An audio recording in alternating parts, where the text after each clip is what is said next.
Relax and fall into a deep sleep with 6 calm bedtime stories for grown-ups. You are listening to the Cozy Cottages and Cabins collection. From a misty cranberry bog to the gothic southern pines, from a golden autumn cottage in New England to dwellings inspired by music and moonlight. Each story is a doorway into a world where simplicity sets the tone, and the only thing asked of you is to rest. Like a series of dreams, these bedtime tales will help you drift across the bridge from your waking life to your sleeping life. After any of the stories, you may listen for the next adventure or comfortably fall asleep. It's time to dream away. Welcome to Michelle's Sanctuary. I am Michelle, and as you listen, think of my voice as that of a trusted friend and guide. Here is a place where you are welcome to be the fullest expression of your tired self and to celebrate all that is unique to you. Rather than use your imagination for worry, you may tap into your resourceful imagination to find pleasure and solace at bedtime. You may wish to take a moment to subscribe if you haven't already, so you may return to this collection in the future. As you listen, you're free to customize any detail you like. You may even wish to skip the meditation and breath work and go straight to the sleepy stories. You know what works best for you, so trust yourself. Cuddle up and sink into your bed and inhale through your nose or mouth, whichever feels best. Feel your body expand, and you may even open your mouth in a yawn, and then sigh, making a sound if you like. You can yawn and sigh all you please tonight, whatever it takes to signal to your body that you're ready to stand down and prepare for slumber. Inhale again, and then at your own pace, release the air in a long, slow sigh. Now is the perfect time to let go, to settle, to go deep within.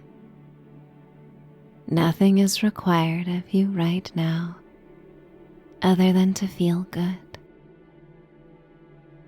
Notice how much more relaxed you are than moments ago. And I will count you down from 5 to 1 to deepen your relaxation and clear your mind to be a canvas for the stories about to unfold. 5. Feel the crown of your head soften and release, as though the canopy of trees above a cabin roof is finally gently stilled. 4. Your face relaxes, your brows, your jaw, and like a cool, clean breeze moves through an open window, carrying the scent of pine and earth and night air. You go with the flow as well. You breathe it all in. 3. Your shoulders, chest, your arms all grow heavier now. Warmed from within, the way old wood holds the heat of a long day's sun. Your belly rises and falls. Your back releases. Your hips and legs surrender to the weight of the stillness, the deep, unhurried quiet of a cabin at the end of the world. One, from the crown of your head to the tips of your toes, you are held and safe in the way a cabin and cottage were always meant to make you feel. And this energy follows you throughout the bedtime journey about to unfold. The very first cabins were born from long dark winters and the deep human need for warmth. Imagine the smell of pine and spruce, raw and resinous, mingling with wood smoke. A single fire at the center of the room, the way its amber light moved across the walls and ceiling, the way everyone instinctively drew closer to it. Those early cabins were intimate by nature, small enough that the warmth of one body added to another's, that a shared story carried across the room without raising your voice, that the boundary between the outside world and the one you'd built together felt absolute. The cold and the dark were out there, and everything that mattered was here, in this warm and fragrant room. That spirit has never left the cabin, even as they've changed throughout time and updated. It lives on in every story you're about to hear.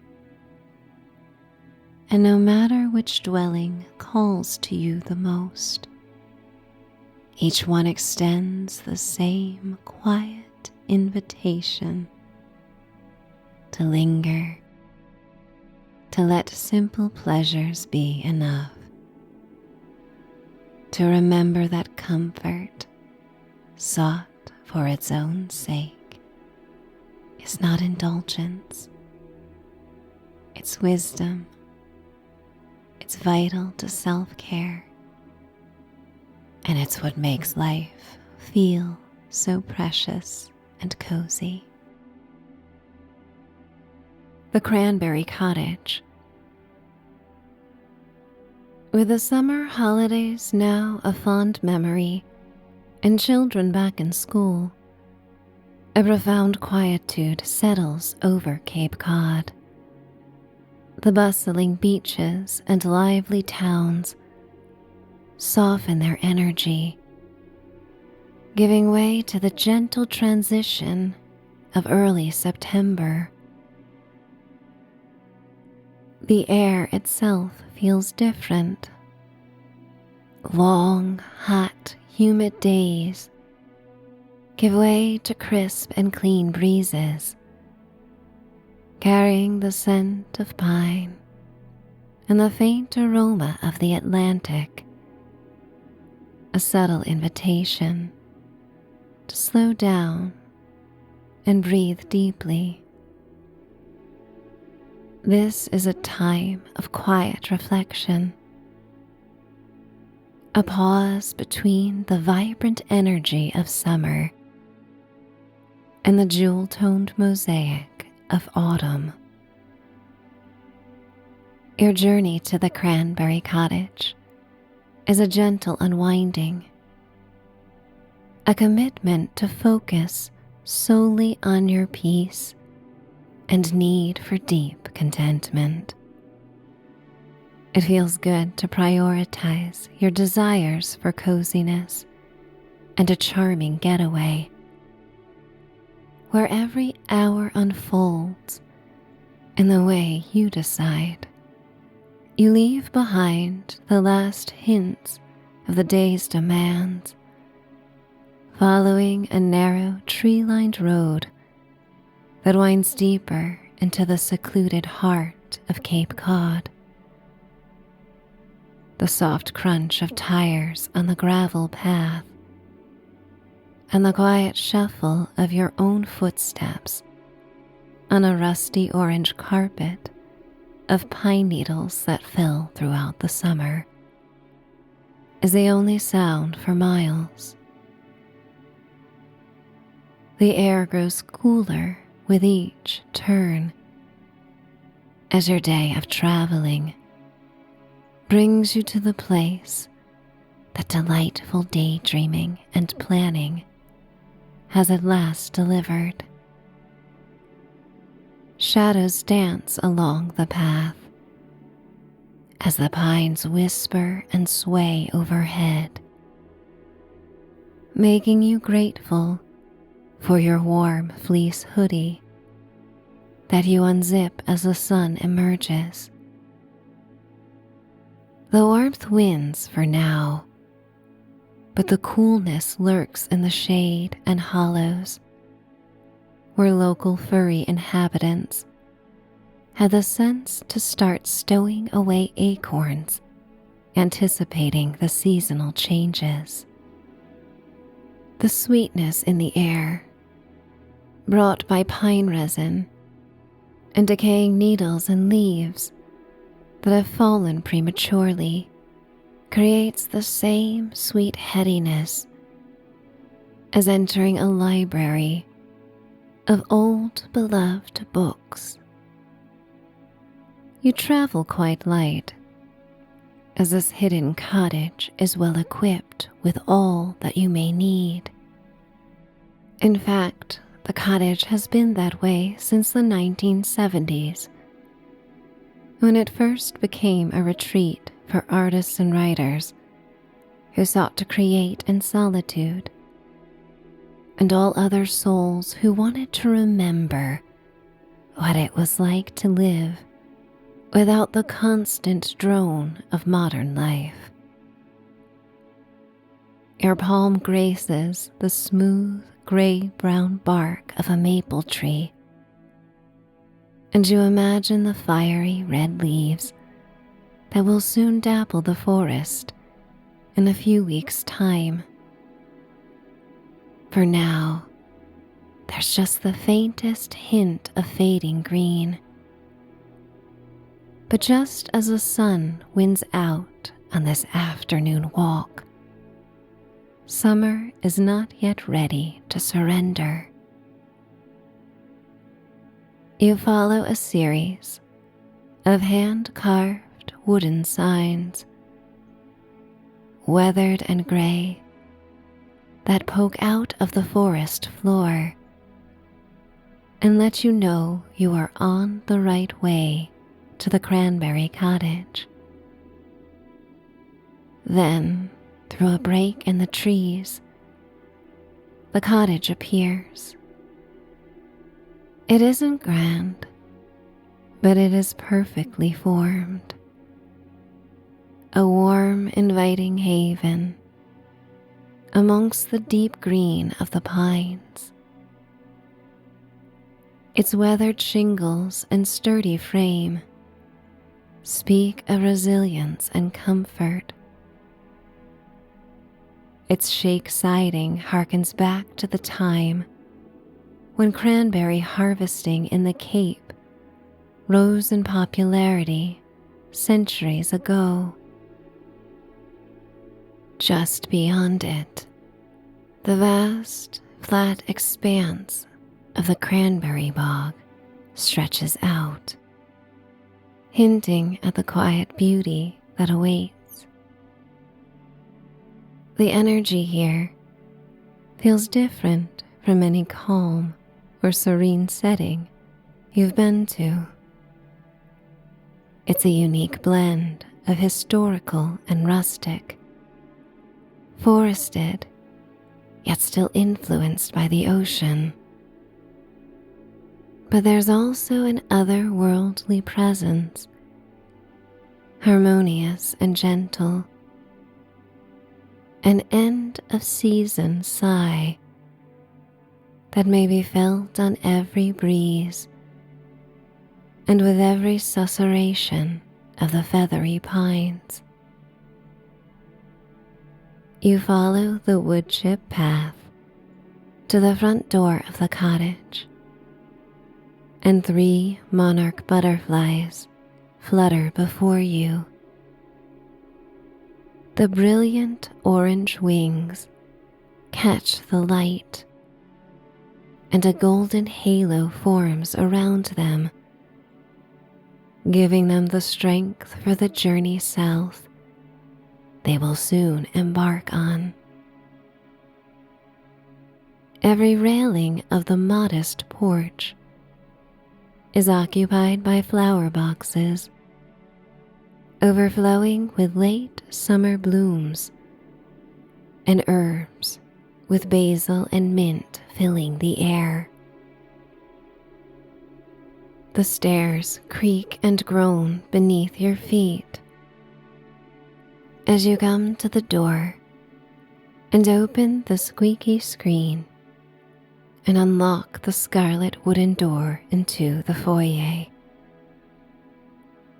Stepping inside, you prevent the screen from slamming as your feet land on a woven brick red welcome mat. The distant sound of crickets may still be heard as you close the door, sealing away the outside world for a moment or two. An immediate warmth embraces you. A faint scent of freshly cut logs, dried eucalyptus and lavender, in a hand-blown cranberry glass vase, and dried herbs all welcome you home. Photos of the bog throughout time, many in black and white, are nestled in antique frames and hang on the shiplap walls beneath dried cranberry boughs. The Wampanoag people, the original inhabitants of this land, knew the cranberry as Sasamanish and harvested it for thousands of years, long before European settlers arrived. They use the tart berries not just for food, but for medicine and dyes, understanding the deep connection between the land and its gifts. Later in the early 19th century, Captain Henry Hall of Dennis, Massachusetts, began the first commercial cultivation, noticing how sand helps the wild vines flourish. Today, these bogs remain, continuing centuries of tradition and a deep respect for nature's cycles. The photos capture the later years, but 2 oil paintings in the center of the wall recreate the cranberry harvest from centuries before. You smile to yourself, grateful to experience this magical bog on this perfect late afternoon. The first order of your visit is not to settle in just yet, but to explore the bog before the sun slips away, as now the days are becoming shorter, and you relish every moment of sunlight that you can. There's a sense of something calling to you from outside, a gentle curiosity that you feel inspired to answer. You leave your bags on the glossy top of a pine shelf just inside the doorway and slip your feet into a pair of comfortable worn boots you've brought just for this. As you step back outside, the cool air against your face is refreshing, tinged with the unique damp scent of the bog that you smell for the first time. The light of the setting sun casts long golden patterns across the lawn. You follow a narrow, grassy path that skirts the edge of the cottage and leads you to the lip of the bog. The ground is soft and spongy beneath your boots, a texture you haven't felt in a long time. The path gives way to a gravel dike, the raised ground that separates the bog from the surrounding forest. You stop here, a world opening up before you.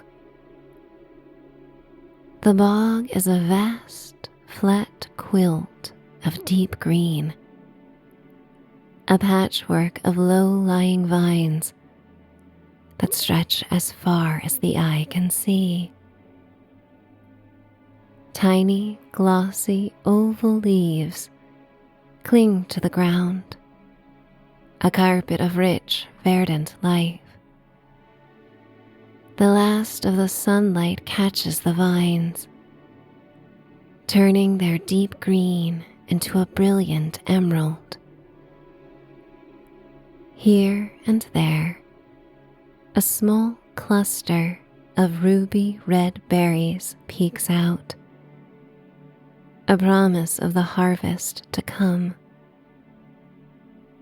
They are a brilliant, almost shocking splash of color against the endless green, tiny jewels scattered across the landscape. The sky becomes a canvas of soft pastels, raspberry pink and orange and lemon gold, like scoops of sherbet.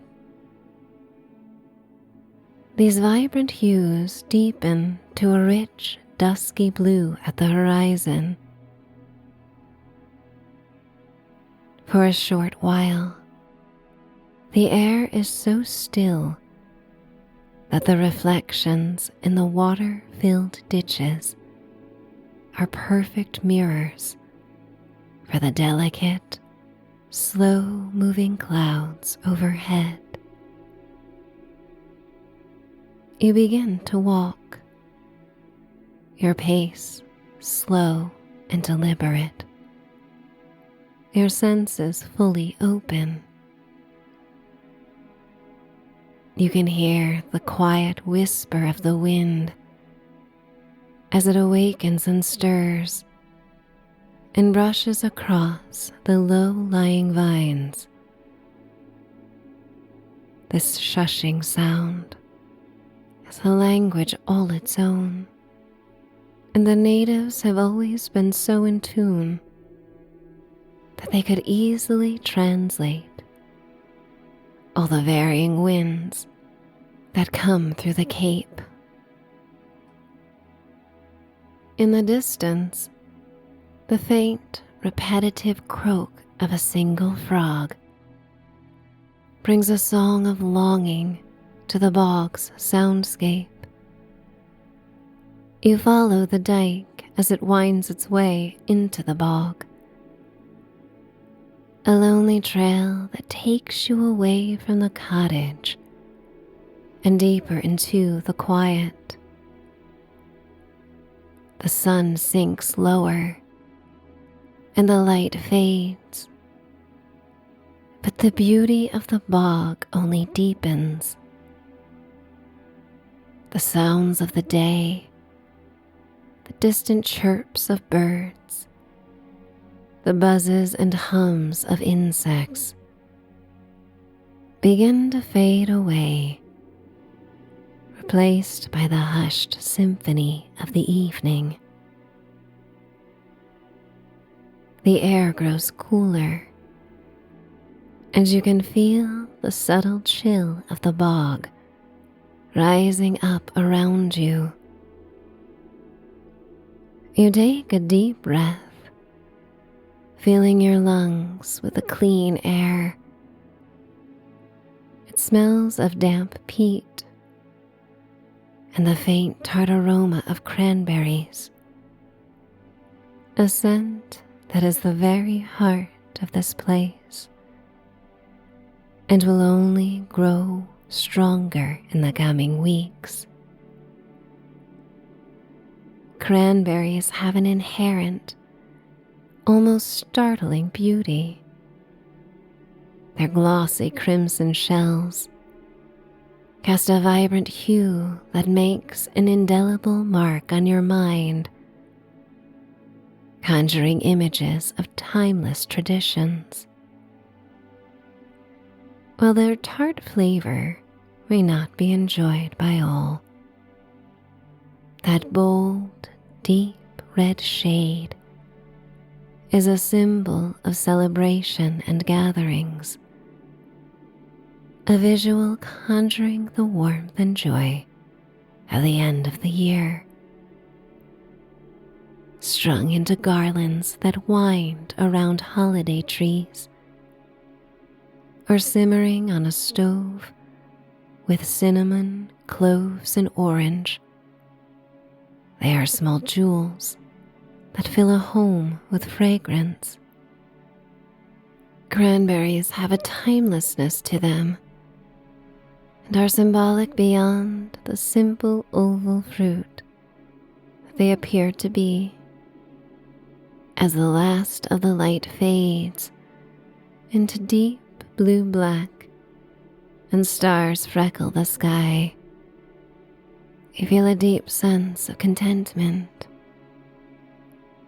You connect with this hidden oasis on its own terms, and it welcomes you in return with deep wells of inner peace and appreciation. You turn back as an owl hoots.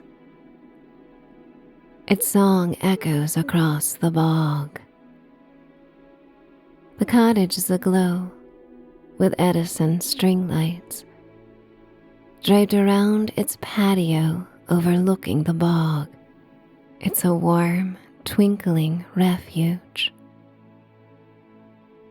The journey back feels different. You are no longer just a new visitor. You feel very much a part of this space, this time.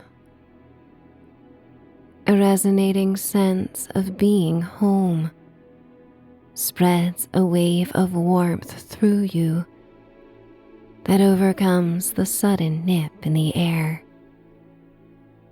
Whatever thoughts you may have had about your life and been stuck ruminating on have settled into a sacred quietude, like leaves settling on the earth. Once inside, the warmth of the cottage is an immediate embrace, and you take some time to get acquainted with it.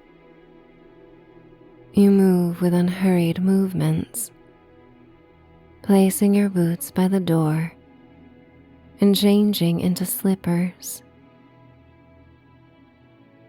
You move to the small stone fireplace, where kindling and a few sturdy logs are already laid.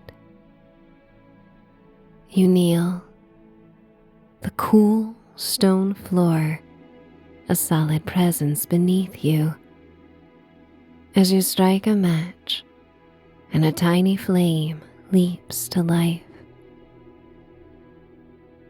The dry kindling catches, crackling and popping until the flames lick at the logs.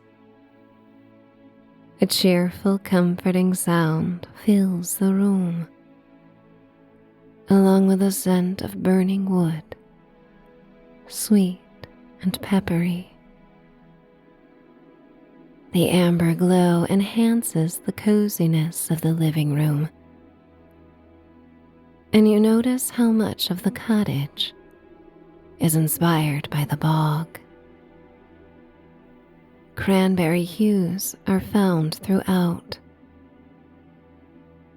from the inviting sofa to the pillows and crocheted crimson blankets draped across overstuffed armchairs, and a vintage trunk that took many voyages across the Atlantic. The rugs as well are woven with deep red and gold threads, plush and soft, atop the cool, wide planks of the hardwood floor.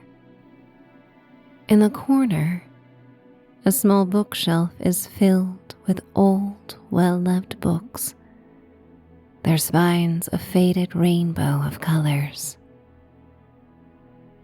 Tall, slender, cranberry-hued candles may be found in ornate candelabras throughout the living room and on the rustic farmhouse table in the open-concept dining room. Modest chandeliers hang amidst exposed wooden beams, the room's carefully balancing loftiness with a sense of intimacy and coziness. You walk to the kitchen, which features an antique gas stove and a custom retro fridge, also in the shade of cranberry. The fridge is well stocked, and with a chill in the air, you are happy to discover some soup that you heat atop the stove in a small saucepan. Next, you prepare a warm, soothing drink. You fill a burnished copper kettle with water from the tap, the clear liquid making a soft, rushing sound. The kettle feels cool and solid in your hands, its surface worn smooth by years of use. You place the kettle on the stove, listening as the flame below causes the water to dance. Soon a thin wisp of steam rises from the spout, and a whistle begins to sing, a high, clear note that signals its time. You pour the steaming water over an herbal blend in a large, handmade red ceramic mug, its rustic surface smooth and cool to the touch. The delicate floral scent of the tea rises on the steam. The gentle clinking of the mug against the saucer is a soft melody, and the warmth of the ceramic cup spreads through your hands, a welcome relief from the sudden chill of the evening. You place the tea on the table and then find a ladle to portion the soup into a bowl. You then settle in a chair at the table with French doors behind it that give a beautiful view of the bog and silhouette of the forest as the moon rises. A quiet old clock on the mantelpiece ticks softly, its rhythm a gentle reminder of the unhurried pace of this escape to the Cranberry cottage. Everything feels timeless, and the walls reverberate with the energy of peace from generations who have found it here before. A soft veil of ethereal mist rises over the bog. The stars twinkle brilliantly as the moon rises. You take your time, enjoying the soup and tea as a wave of tiredness creeps in like the mist. The bog looks mysterious in the dark of night, but in a comforting way. The green vines are still vibrant, but here and there, a hint of moonlit ruby red berries peeks through, a promise of the harvest to come. The water in the irrigation ditches is still and dark, reflecting the twinkling sky and incoming silvery gray mist. The night breeze causes the trees to rustle and circulate the air through the slightly cracked windows throughout the cottage, bringing the unique damp scent of the bog. The distant muted call of a late summer bird, or the gentle rhythmic chirp of crickets adds to the tranquil soundscape. You return to the warmth of the fireplace, settling in to one of the comfortable chairs. The mesmerizing dance of the flames captures your gaze, the warmth spreading through you, chasing away any lingering chill. The gentle crackle and hiss of the wood is a comforting presence as it burns down into embers and eventually dies out. You feel your body begin to relax completely. The weariness from your journey has settled into a comfortable heavy warmth in your limbs. Your muscles soften, your jaw relaxes, and your mind empties of the day's thoughts. Eventually you stand, and you make your way into a modest bedroom designed for comfort and simplicity. A leaded pane window looks out over the quiet bog, its dozens of diamond glass panes framing the scene. A high, elegant wooden bed frame features a plush quilt covered with soft, inviting blankets in cranberry and cream. Deep red silk wallpaper with a damask design meets the ivory wainscoting. A fluffy cream rug beneath the bed. It's like a cloud floating over the dark wood floor.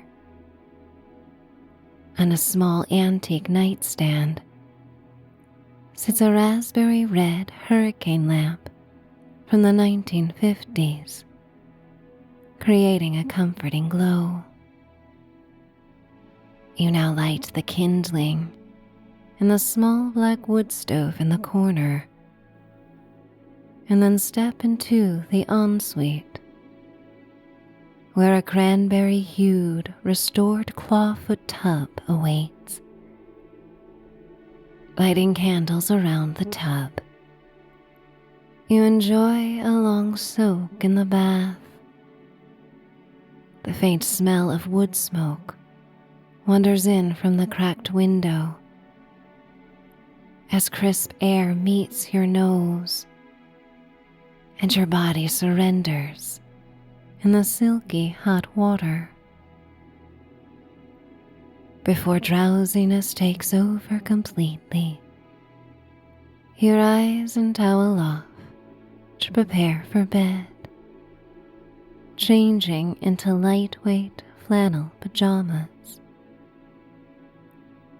The fabric feels gentle against your skin, a welcome relief after the day's journey. You blow out the candles, making a wish that memories of the special place return to you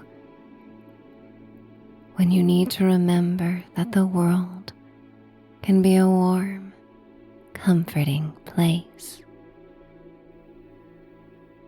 The slight chill of the room is quickly replaced by the warmth from the wood stove. You peel back the quilt and crisp sheets and climb atop the bed to settle beneath them as peace and enchantment settle in your being. Unaware of time, you simply respond to your body's delicate invitation to sleep. The crackling fire charms you to slumber, and you are held in this perfect, timeless moment in the Cranberry cottage. And you may surrender here to the soft and waiting stillness, or let yourself drift like wood smoke on a quiet night toward the next story. Moonlit Carousel of Dreamers. Oh, those nights when sleep is so elusive that your yesterdreams begin to stir and thoughts spiral in your head like tornadoes of words plucked frantically at a typewriter well into the wee small hours. But what if, rather than give in to these thoughts, you give in to the soothing allure of the night?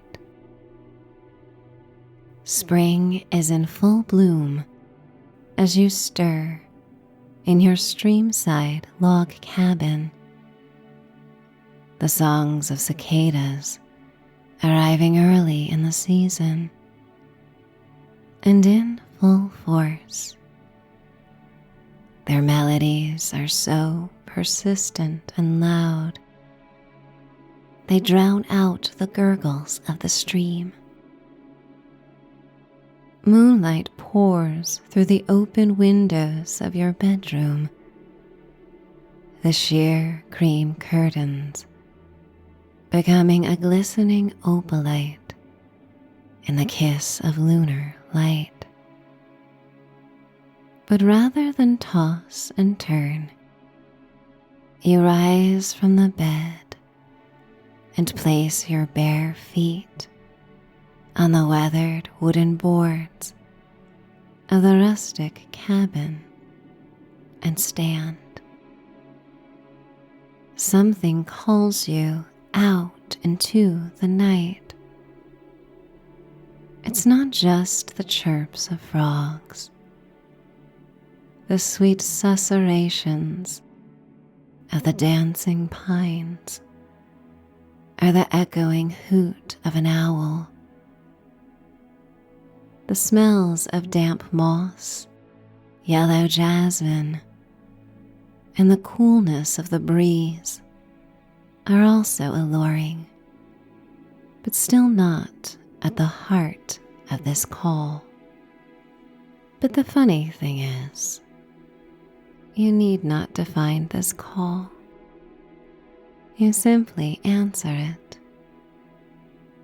walking toward the window and stretching your arms overhead. You smile as you change into your hoodie and soft pants, freshly laundered in the afternoon and dried in the spring sun. Your feet slip into loafers, and the fleece of their interior and of your hoodie as well are downy and soft against your skin. You walk through the cabin, guided by the moonlight, and step out into the misty night. And as you pass beneath the purple-black shadows of the pines, draped in boughs of dewy wisteria, a sense of freedom ripples through you. It soothes any angst about being awake at this hour. Your feet follow your intuition, drawing you deeper into the woods. You walk along the stream that carries fallen baby pink petals over ebony stones, smoothed by time. Somewhere in the distance, a familiar melody drifts through the forest, curling around the shadows of the trees and the dewy wisteria. Long ago, the song was a mystical glue, binding people across the country, carrying stories, laughter, and quiet magic from porch to porch, town to town. Tonight it stirs in the hidden clearing beyond the pines, weaving its spell through the night air. You're not sure exactly where it comes from. Perhaps it simply awakens in the secret libraries of your mind, or it drifts from the radio of a truck passing by, or maybe it's vinyl spinning softly on a turntable in the window of a forest cabin, catching the moonlight on its grooves. Its notes ripple through the forest, carrying fragments of lyrics once sung far and wide. Southern nights.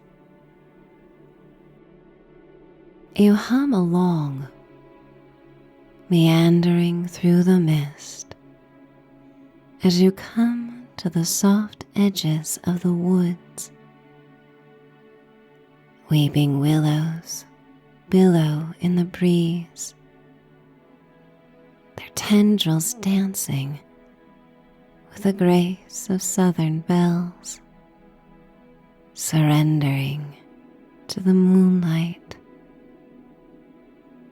The curtains of the forest you push through, feeling the cool willows as they thread between your fingers, and you step out into the clearing. Everything seems to change quite suddenly, yet in a dreamy and comforting way. A small white dog sits at the edge of the forest, still and contemplative, until she hears your movements. Her ears perk up, and she runs your way, a plump, bouncing ball of white fur that resembles marshmallow fluff in the moonlit mist. Her tail wags in the tempo of an upbeat song, her greeting so enthusiastic and warm.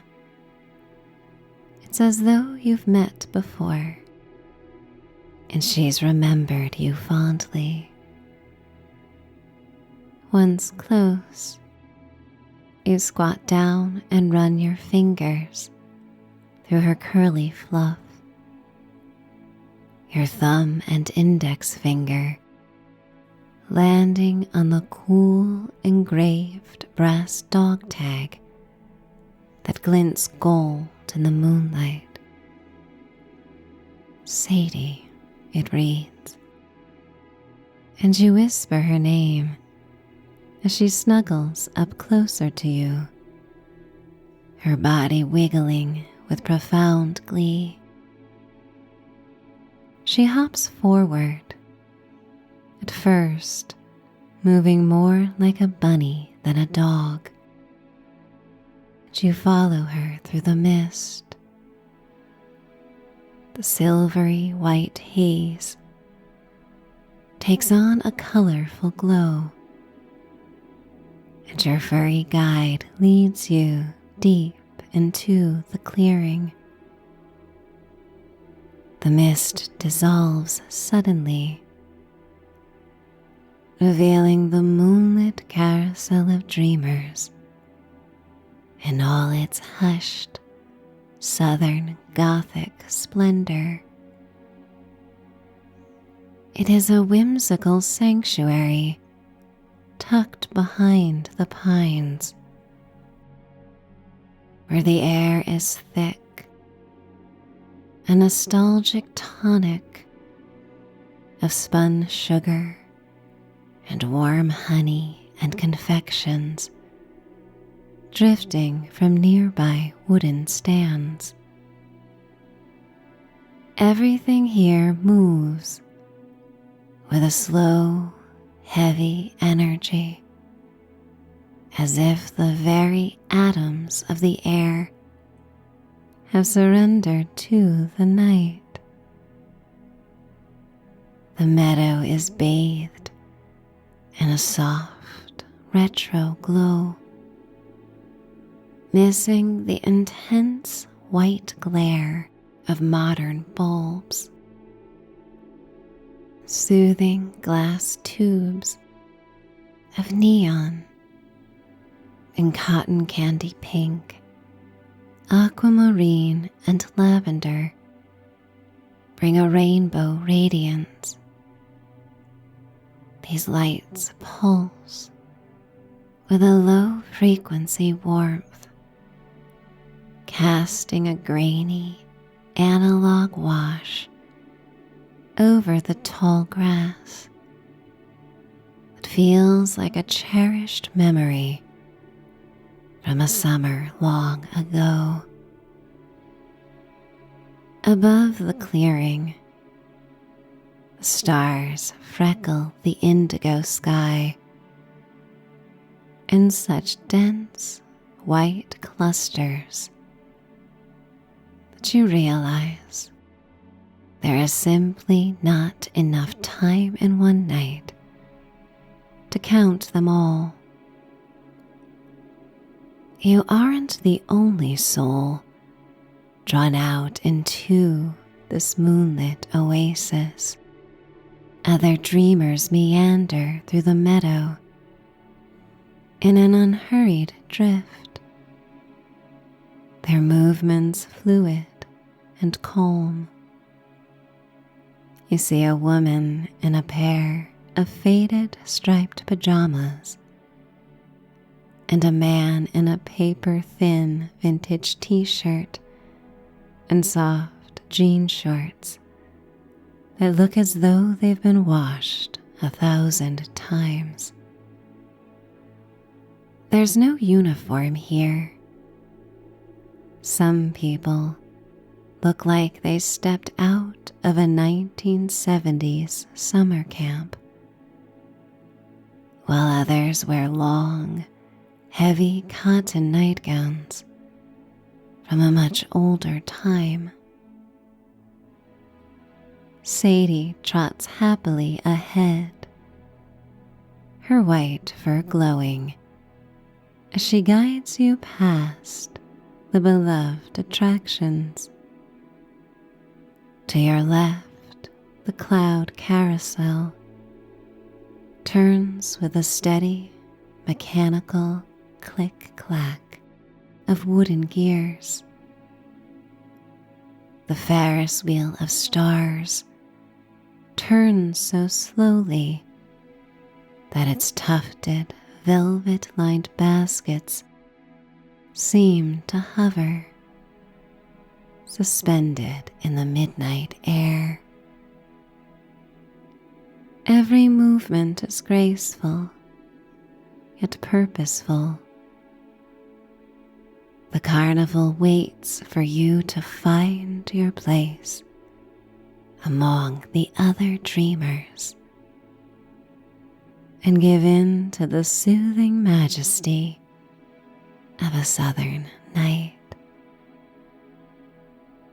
Sadie pauses and looks back, her dark eyes reflecting the teal glow of a light, her tail wagging to invite you to follow. You feel the cool night air move through your hoodie, a perfect contrast to the amber warmth of lights around a wooden cart, where a vendor with a long white beard and gentle green eyes stands amidst various glass carafes and bubbling beverages. He offers you a choice of tonics, served in lidded orbs with straws, each a unique botanical blend of the finest southern delights. A dreamer's potion to bridge the gap between your busy mind and the quiet of the forest.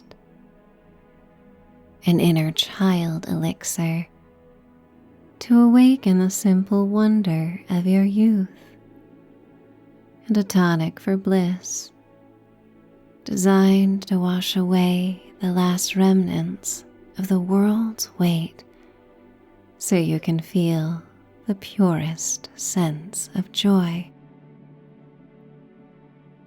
As you choose your special blend and thank the man as he passes you your sparkling drink in the orb, you take a sip and a gentle warmth spreads through your chest, a calming, sweet infusion, the tastes of southern hospitality and moonlit gardens.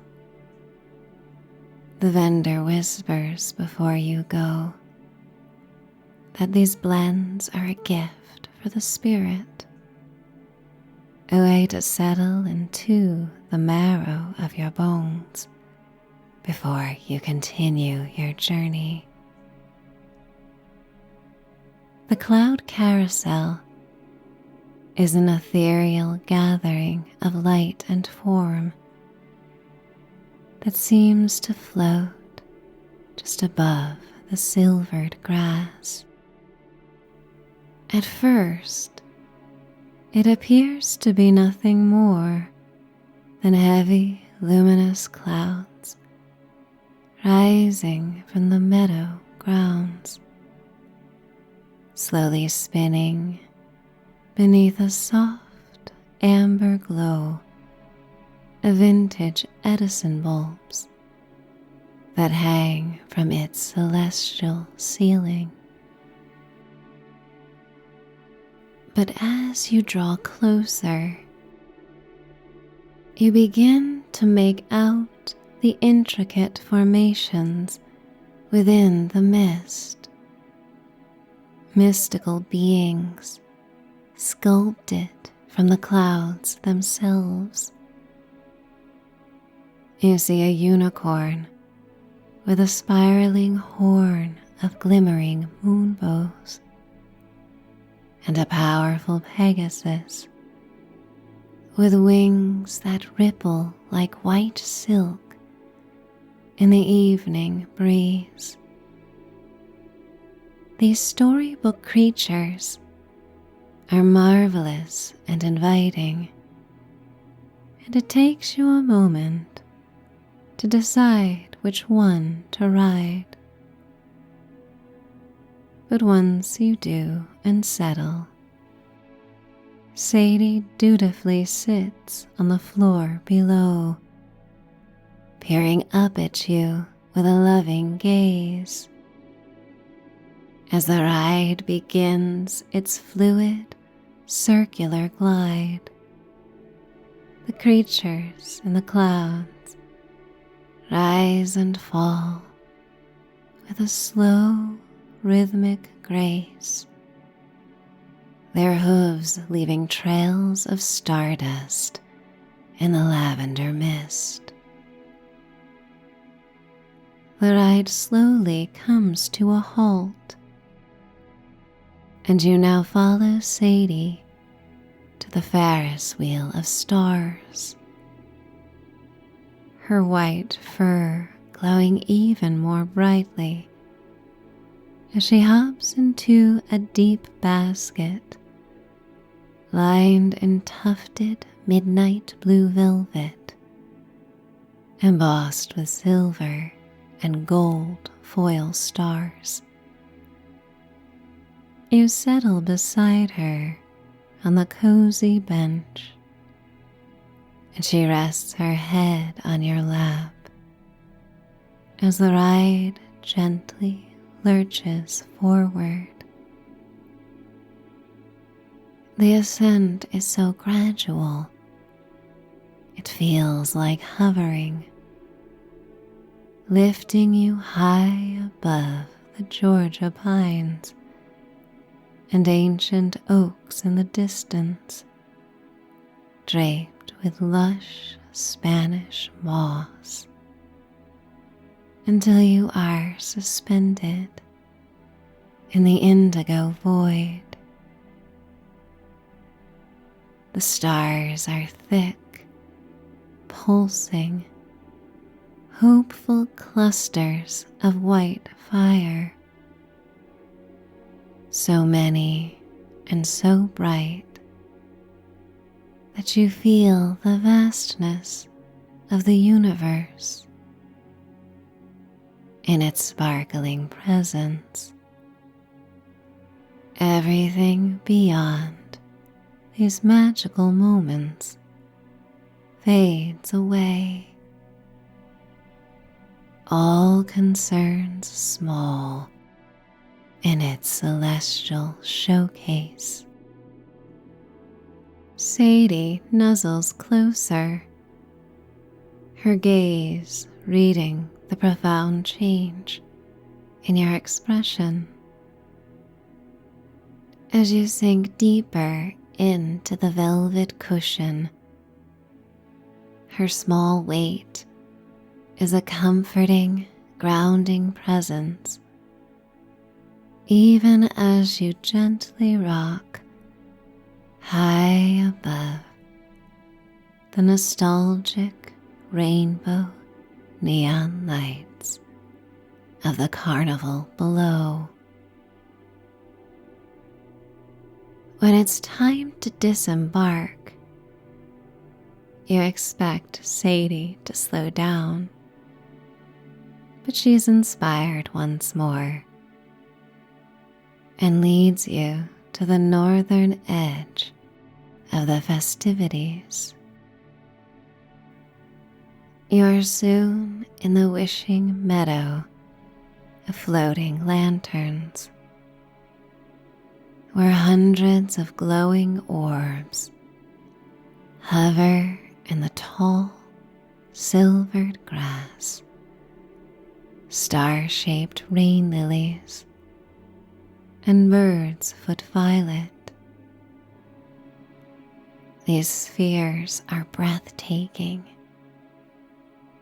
Vibrant amethyst, ruby, sapphire, emerald, and honey gold lanterns encased in delicate, translucent paper. They hover just overhead,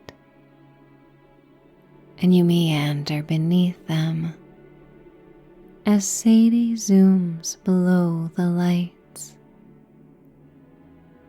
One of the lanterns calls to you, just as the southern night has drawn you from the cozy log walls of your cabin. You step beneath it and make your wish, the first one that comes to mind. A small slip of ivory paper flutters from the lantern into your hand. You look down to see your own wish written in glowing script, and then a second line of pearlescent gold letters manifests beneath it, pulsing with light. Your wish is granted, it reads.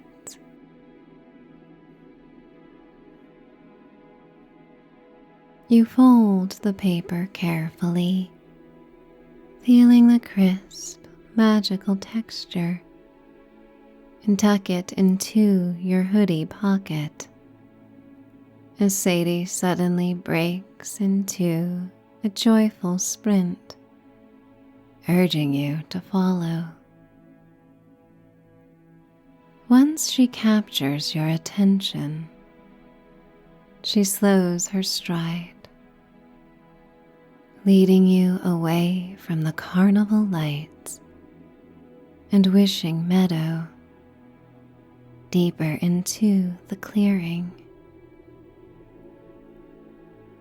You hear the soothing rush of water before arriving at the sleepy river. The luminous navy blue water winds around the back of the carnival.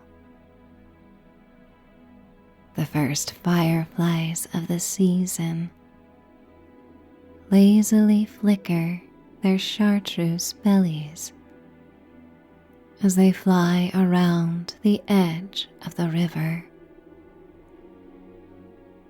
The moonlit water gently guides a fleet of the most inviting and luxurious beds imaginable, all built onto low, sturdy rafts that sit flush with a pearly mist. One bed is covered in a crisp, pristine Americana patchwork quilt with vibrant stitching. It smells of sun-dried cotton,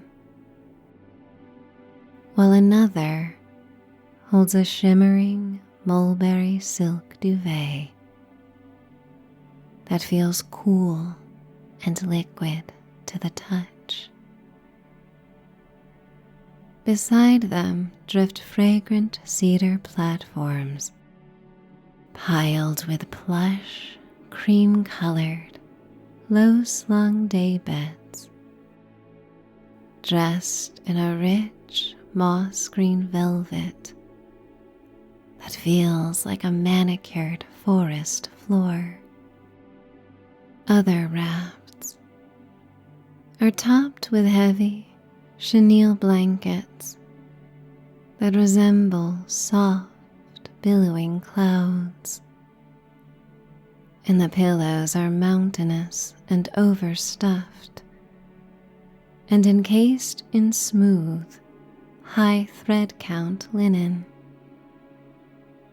Some are even draped in delicate ivory lace bedspreads or weighted plum-hued velvet, each one a fragrant sanctuary of texture and warmth, waiting for a dreamer to climb aboard. Sadie patiently sits on the wooden dock, her tail slowly wagging and brushing against the creaking boards as she waits for you to decide.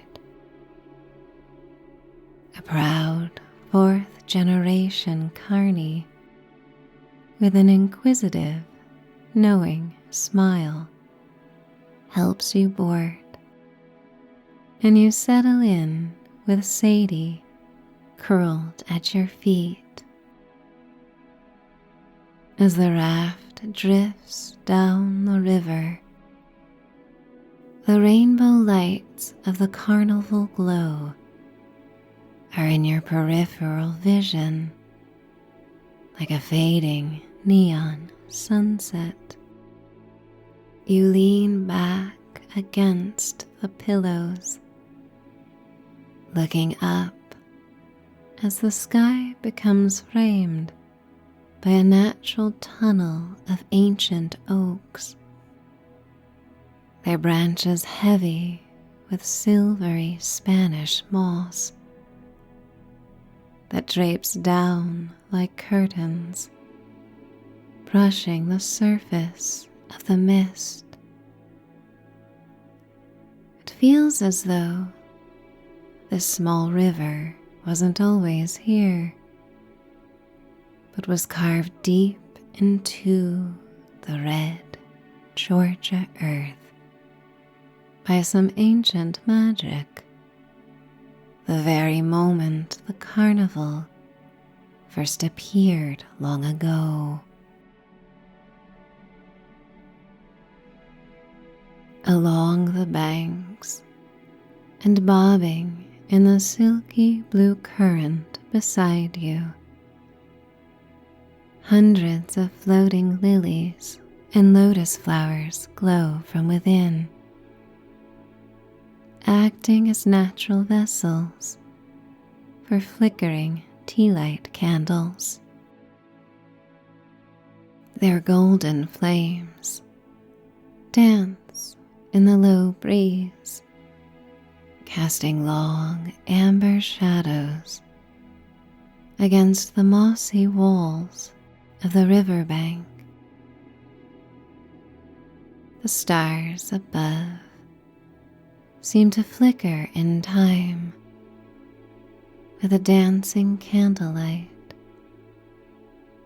thick and brilliant through the gaps in the canopy. And suddenly waves of sleepiness wash over you in undulating waves promising peace. But you fight sleep like a small child, sensing there's so much left to experience and explore. You manage to stay blissfully awake, your eyes bleary and heavy, as Sadie lets out a sigh, and you sigh along. As the raft circles back around and approaches the dock, you almost wish to go one more time, but the same call that brought you out into the night is gently tugging you back to the comforts of your cabin. The carney asks if you're ready. You nod and smile as he latches a rod with a hook onto the raft, carefully guiding it back to land. Sadie is the first to leap on to the weathered planks of the dock, her white tail a cheerful swaying flag in the rising moonlight. She waits for you, her head cocked to one side, ensuring you've safely cleared the misty stream before she begins her trot toward the tree line. You rise, walking through the quiet, glowing carnival one last time, knowing you can return whenever you desire, and that makes it okay to leave the sanctuary and return to the cabin, leaving the vibrant teals and pinks of the midway behind. You and Sadie step on to the familiar path of pine needles that crunches beneath your heavy, tired feet. The carnival fades into a profound, rich silence as the mist begins to clear,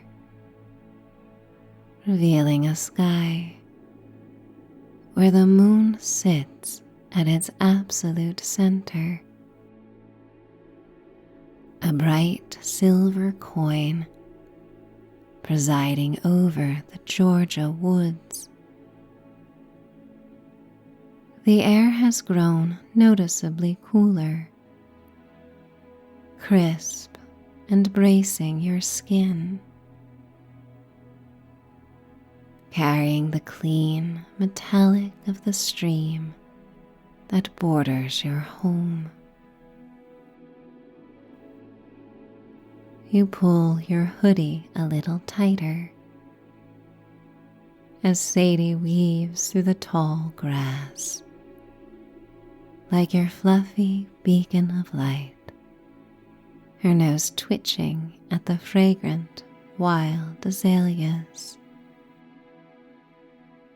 As you walk between a trio of old stumps, markers of your property line, the soft amber glow of your cabin windows appears, flickering like a welcoming hearth through the trees. You reach your porch, the wood cool and solid beneath your feet, and slip inside to reconnect with the overwhelming comfort of home. The warm, dry air of the cabin greets you as you prepare once more for bed, this time feeling more tired than before. The enchantment of the night lingers, even as you settle in this quiet refuge from the wonders of the carnival and the night. Before you change back into pajamas and slide beneath your own blankets, you reach into your pocket and withdraw the folded slip of paper from the wishing meadow of lanterns. You set it carefully on the bedside stand, where its gold ink continues to shimmer in the darkness. The light from your granted wish pulses, acting as a luminous beacon that guides you toward a slumber where dreams and reality ultimately merge. Sadie hops onto the mattress, circling once before tucking her chin into the crook of your knees. She is your silent guardian, her presence a reassuring anchor as the world dissolves. The magic of the carnival of dreamers, the moonlit carousel, the starlit Ferris wheel, and the drift down the sleepy river lingers in your bones, their soothing motions still felt as you cross the bridge to sleep. And if sleep has found you, go willingly, and if not, simply float and allow the next story to bring you further in. Autumn Cottage in Camden. Camden is a charming historic village nestled amongst the rocky shoreline of the mid-coast of Maine.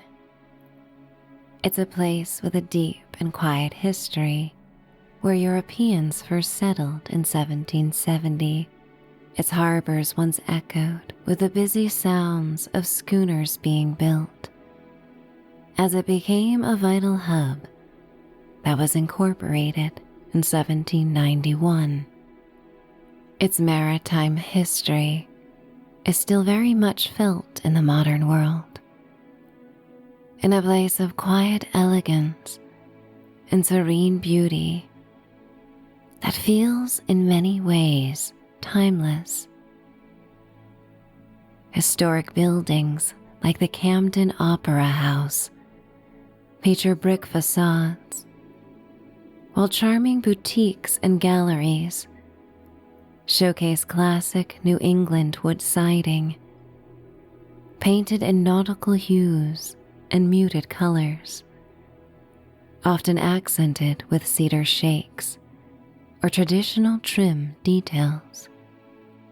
The vibrant village overlooks a harbor filled with a graceful presence of windjammers and sailboats, their sails catching the autumnal golden afternoon light. The postcard-worthy village is sleepier on weekdays like today, as the season brings a new wave of weekend visitors who come for leap peeping season. The air in Camden is a unique perfume of salt spray, fresh bread, maple and pumpkin spice coffee, and decaying leaves, carried on a breeze that rustles through leaves, already hinting at autumn's touch. It's not hard to imagine what life was like centuries ago, as nature's rhythm is just as vibrant, from the twinkling deep blue water of West Penobscot Bay. The pace is slow and soothing as children are back in school, and the lines of summer are a fading memory as the villagers consider the incoming changes of autumn and winter. You find yourself in the heart of Camden, perhaps solo, or with a beloved one, or maybe a pet. You take your time meandering through town. It's one of those picturesque places that celebrates Halloween and goes all out. And in a month's time, jack-o'-lanterns will light up the porches of historic cottages as kids take to the streets in the costumes that are trending this season. Your feet are clad in comfortable sneakers. You wear a sweater and soft denim jeans, dressed in your favorite autumnal colors. You walk along a quiet, old brick sidewalk, your footsteps heard as they land on the first handfuls of fallen leaves. Today, the afternoon air is warm, but with just a hint of coolness, felt in the shade or with an occasional gust of wind off the harbor. The light is an otherworldly gold, filtering through the branches of old maple and oak trees, whose leaves are just beginning to blush with fiery red and russet.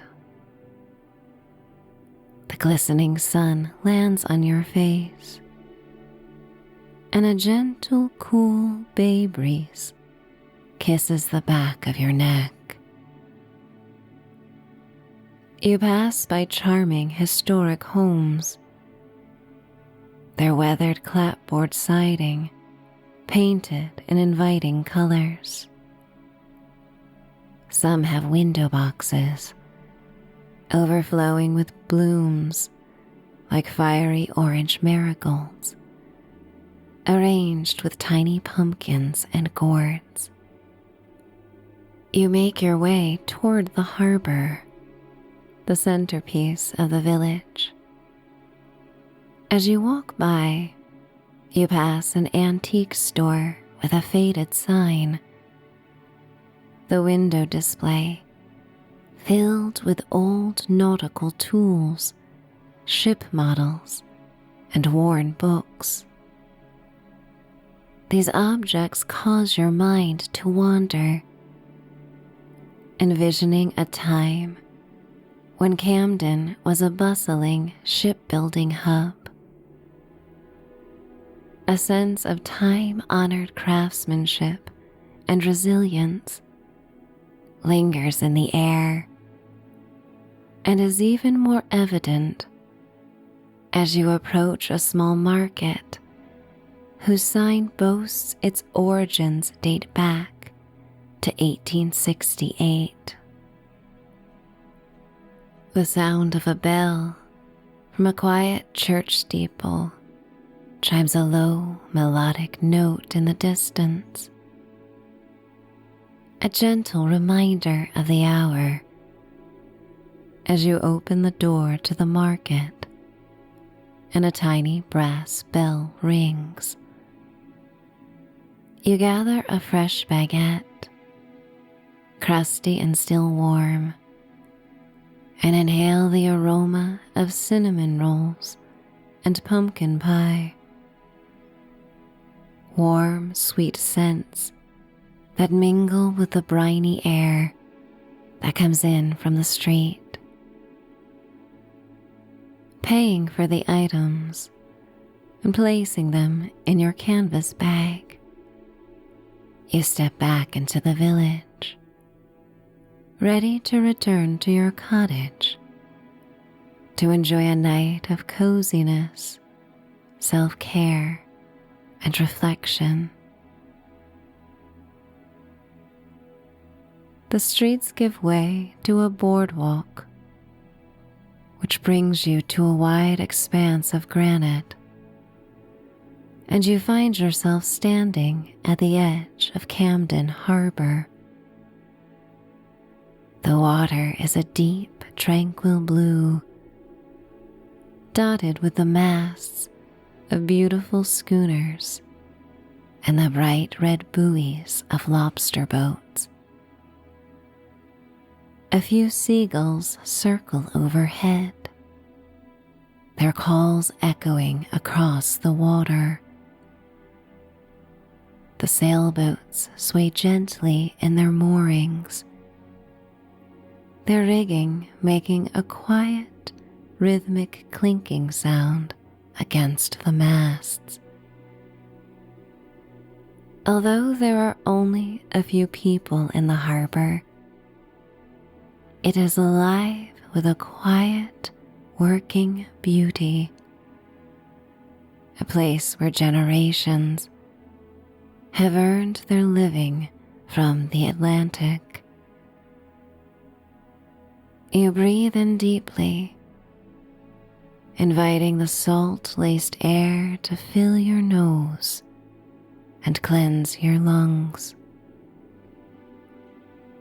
You continue your walk through town, admiring the way the light catches the old brick and granite.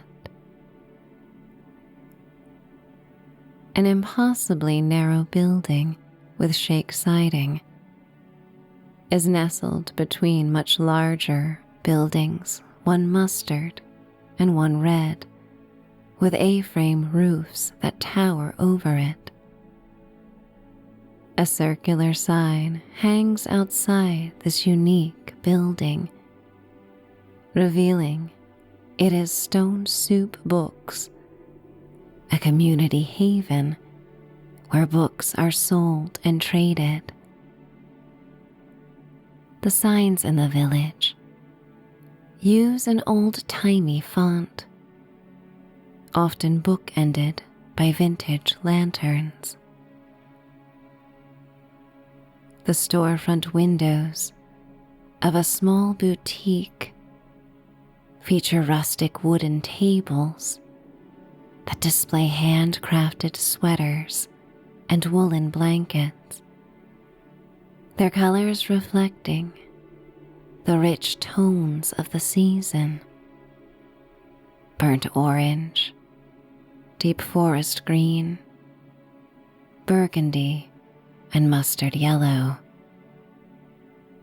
The locals, particularly those that work in the shops, all seem to take a collective sigh as they enjoy this welcome lull that the autumn weekdays bring. They meet you with kind smiles and waves, and you feel a sense of connection, of being part of this cozy, living, breathing place. As the afternoon sun deepens in an orange gold shade and begins its slow descent, you return to your awaiting kayak. You ease yourself into the seat, the boat floating gently on the calm water of the bay. As you take a few graceful, easy strokes, the kayak propels forward with ease. The village and its vibrant energy begin to recede behind you. The sounds of the town are replaced by the gentle lapping of water against your boat. The air feels cooler now, and you can sense the day's transition. You paddle along the coast, taking your time, and enjoying the strength in your arms and core that you feel with each stroke. The golden sunlight casts a shimmering path across the bay, leading you home. The hills of Camden are a stunning backdrop. Their forested slopes, a deep, rich green, now speckled with the first hints of autumn, an ever-changing palette that will become more beautiful with each new morning until they reach their peak, just waiting for the right time to ignite in a blaze of red and gold. Old stone walls and granite outcroppings are visible along the shore. The air continues to grow cooler as you glide along, the sun dipping lower. The only sounds are the rhythmic dip of your paddle and the soft rush of water. You round a small point and come to the edge of a secluded cove where your autumn cottage awaits. Its weathered gray shingles and white trim glow in the fading light, offering a neutral canvas for the autumnal decor that is seen even from afar. A fieldstone chimney rises from the roof, and come nightfall, a plume of smoke will rise from it into a starry sky. Lanterns line the porch, where decorative cornstalks are carefully arranged. Two ivory wicker armchairs and an outdoor sofa are adorned with orange, burgundy, and gold plaid cushions with pumpkin and autumn leaf themed throw pillows carefully arranged. A wreath of dried leaves and small pumpkins hangs on the scarlet front door, a beautiful welcome. The entire cottage is a vision of autumn, as are many of the neighboring homes that dapple the coastline. Everyone celebrates the seasons that vary so dramatically along the Maine coast. The trees around the cottage are a mix of ancient oaks and young maples, adding pops of color here and there. The air also becomes damper as sunset approaches, smelling sweeter and more briny, with a hint of distant wood smoke. You paddle with ease, and the tide delivers you to the shore of the cove.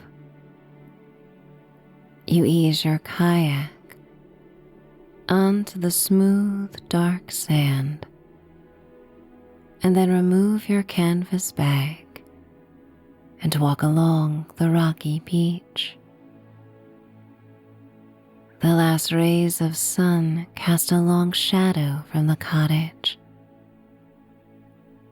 The air is still and silent, a quiet pause before the full arrival of dusk. The peaceful moment settles over you. You bring your bag to a table and find a lighter carefully stowed within a drawer. Edison lights strung from the trees over a small fire pit, and vibrant green Adirondack chairs come to life. You start a fire with dry kindling and a small log in the pit. It comes to life, adding warmth to the increasing coolness in the air. The water laps gently, a calming soundtrack as your plans unfold. The sun is just a sliver of fire on the horizon, its last golden light bleeding across the water. You walk along the beach, your eyes scanning the ground for the perfect fallen leaves. Though not as abundant as they will be in a few weeks, there are still quite a few that scatter the earth. You find a variety of colors and textures. A deep red maple leaf, its points perfect and sharp. A vibrant yellow birch leaf, delicate as a butterfly's wing. A soft brown oak leaf, its edges curled with age. You feel a deep connection to these tiny, fragile gifts of the season. You settle into a chair by the fire and pull out a black and gold Sharpie marker from the pocket of your jeans. This is the moment for your ritual.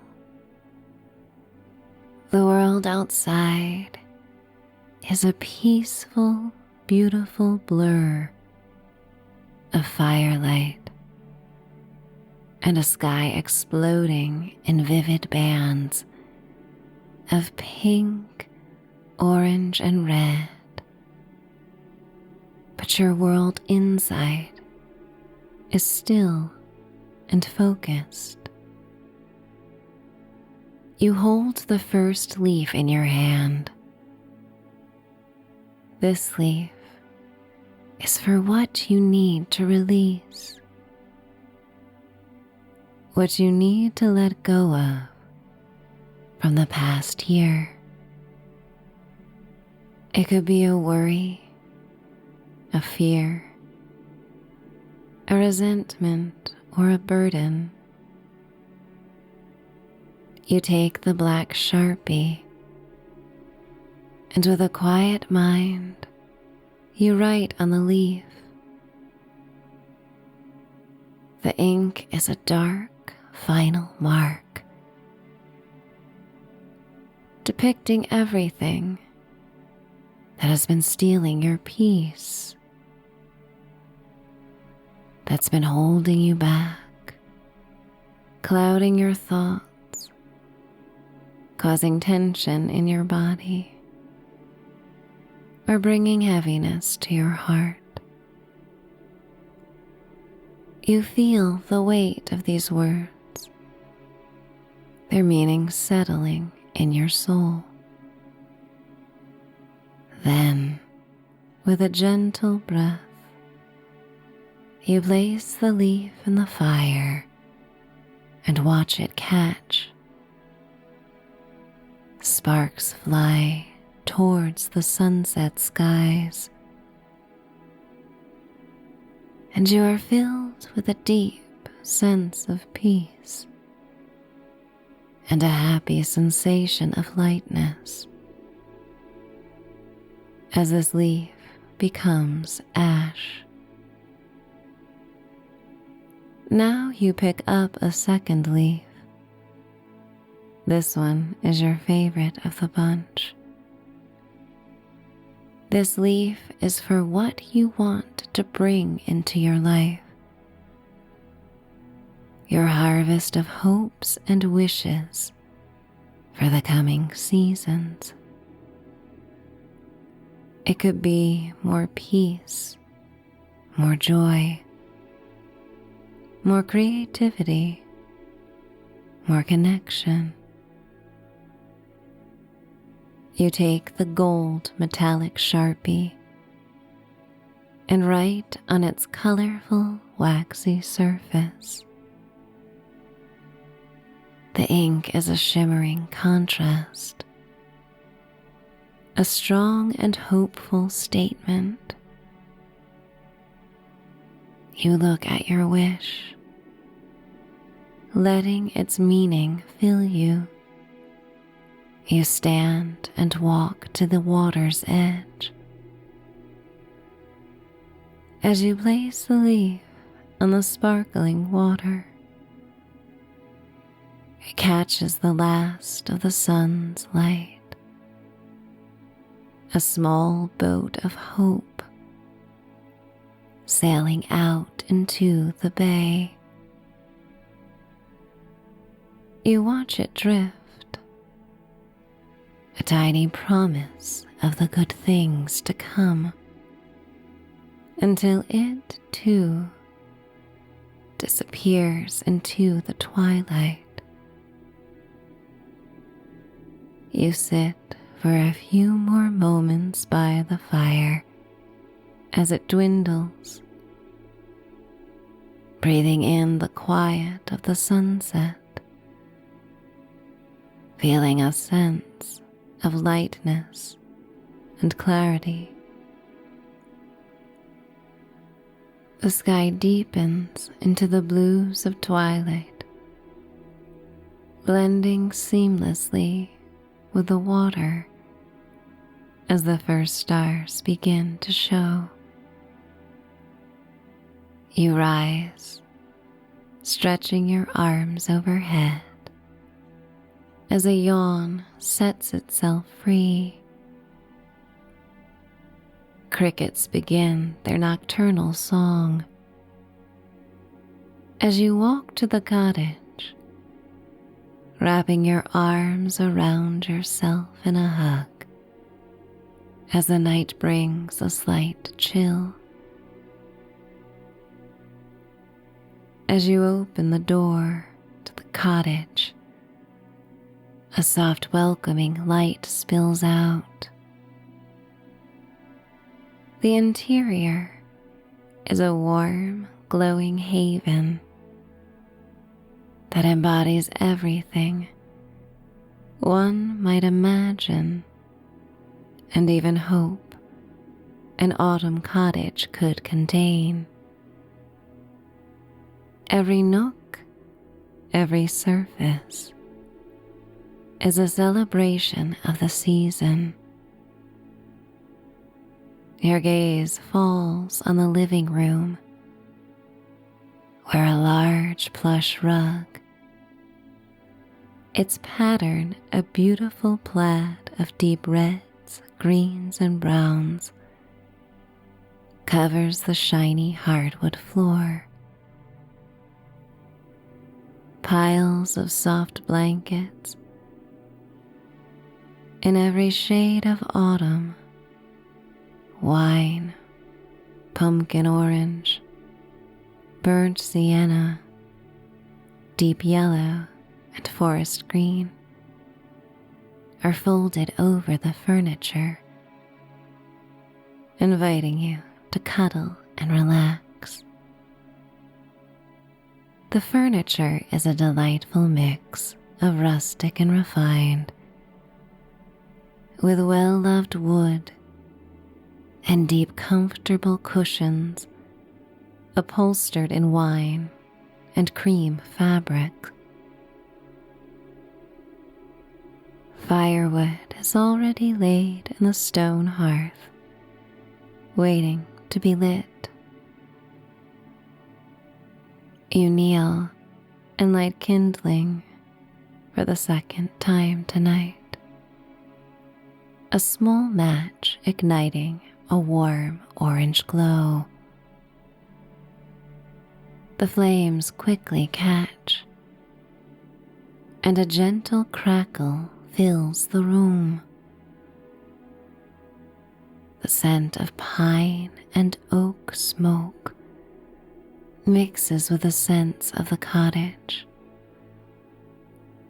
Small pumpkins and gourds decorate the wood mantel, along with timeless framed photos of pumpkin patches and apple orchards. You stand and walk to the kitchen, which has been designed to be a gathering place. The antique stove, its cast iron a deep, rich black, has been here for a century, very well maintained. On its top burner, a pot of water is waiting, and you add cinnamon sticks, whole cloves, and star anise, and bring it to a simmer, placing a few slices of apples in it as well. They're left over from a pie you baked in the morning. Steam soon rises, a fragrant cloud that fills the air with a comforting, spicy scent of autumn. An antique Dutch oven sits on the back burner, a vibrant orange-red hue. It contains a rich, creamy pumpkin soup you made just before heading into town. You give it a stir with a ladle that brushes against the side, filling the air with its heavenly smell. And though it's still warm, you turn on the burner to heat it up a bit more, and then remove the baguette from your canvas bag, slicing it on a cutting board in diagonal pieces.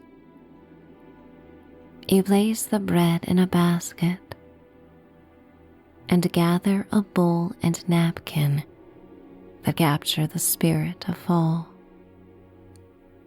As the soup comes to a simmer, you turn off the burner and generously ladle it into the bowl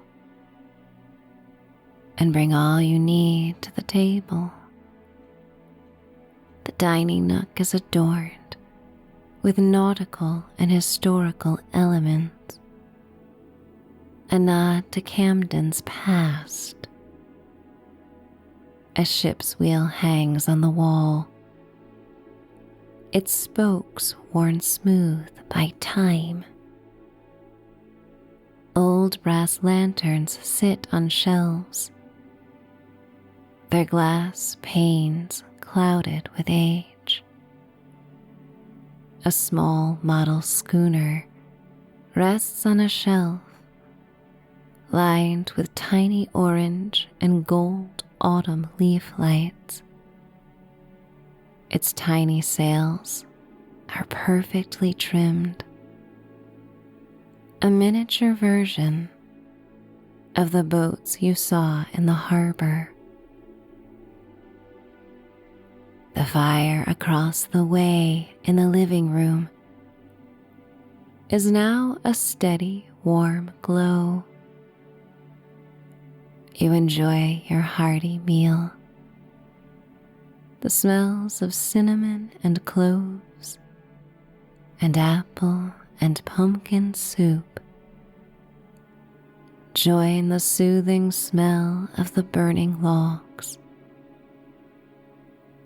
Every sip, every bite, and every sensation serves to bring comfort and warmth as you watch the moon rise over the water.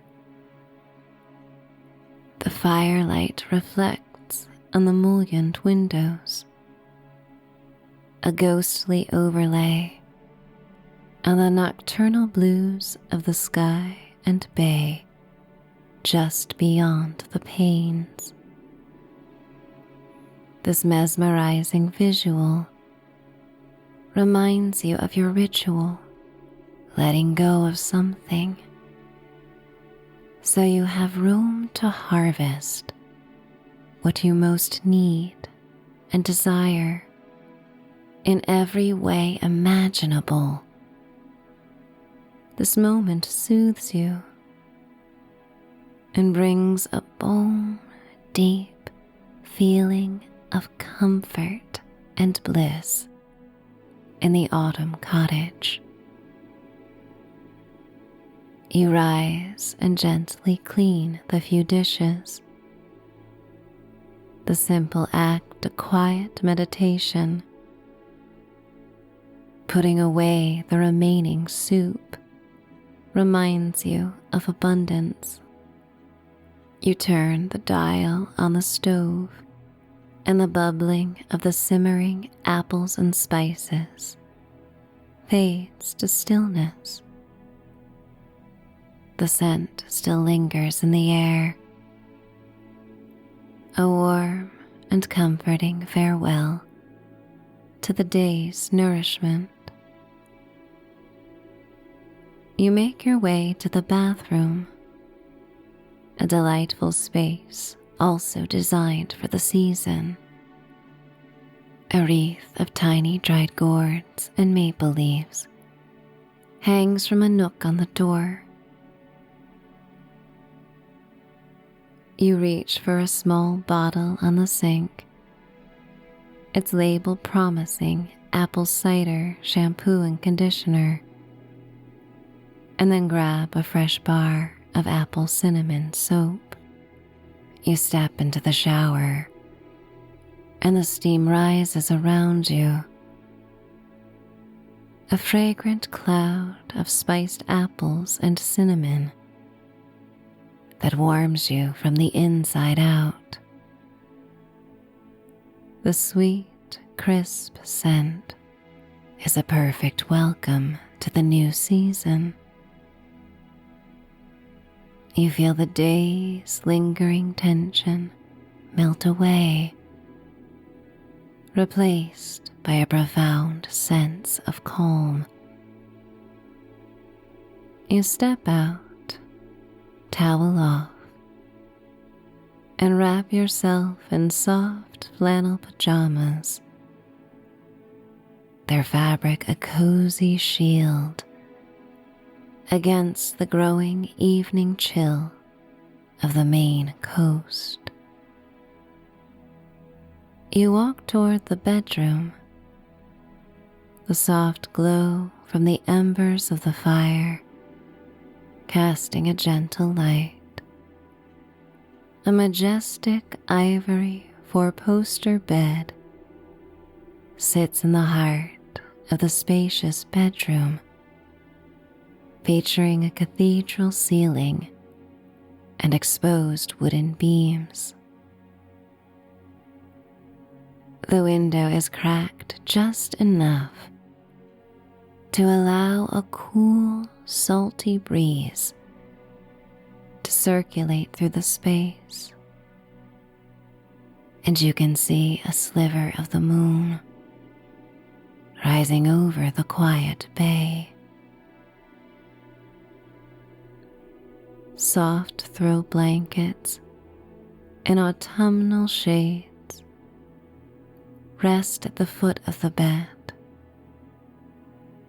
and the downy duvet cover resembles a watercolor painting of Camden. It swirls of deep red, golden yellow, and amber leaves reflecting on the bay. You feel the cool air on your skin as you peel back the fresh, crisp sheets, and you climb into bed, settling under the weight of the soft duvet. You feel the coolness of the air with each breath as you are completely enveloped by the warmth of the bedding. You find yourself drifting and fading into the welcoming embrace of slumber. You may rest here now in this quiet place you've made, or drift softly, effortlessly toward the next cozy cottage that awaits you. Magical Music Cottage.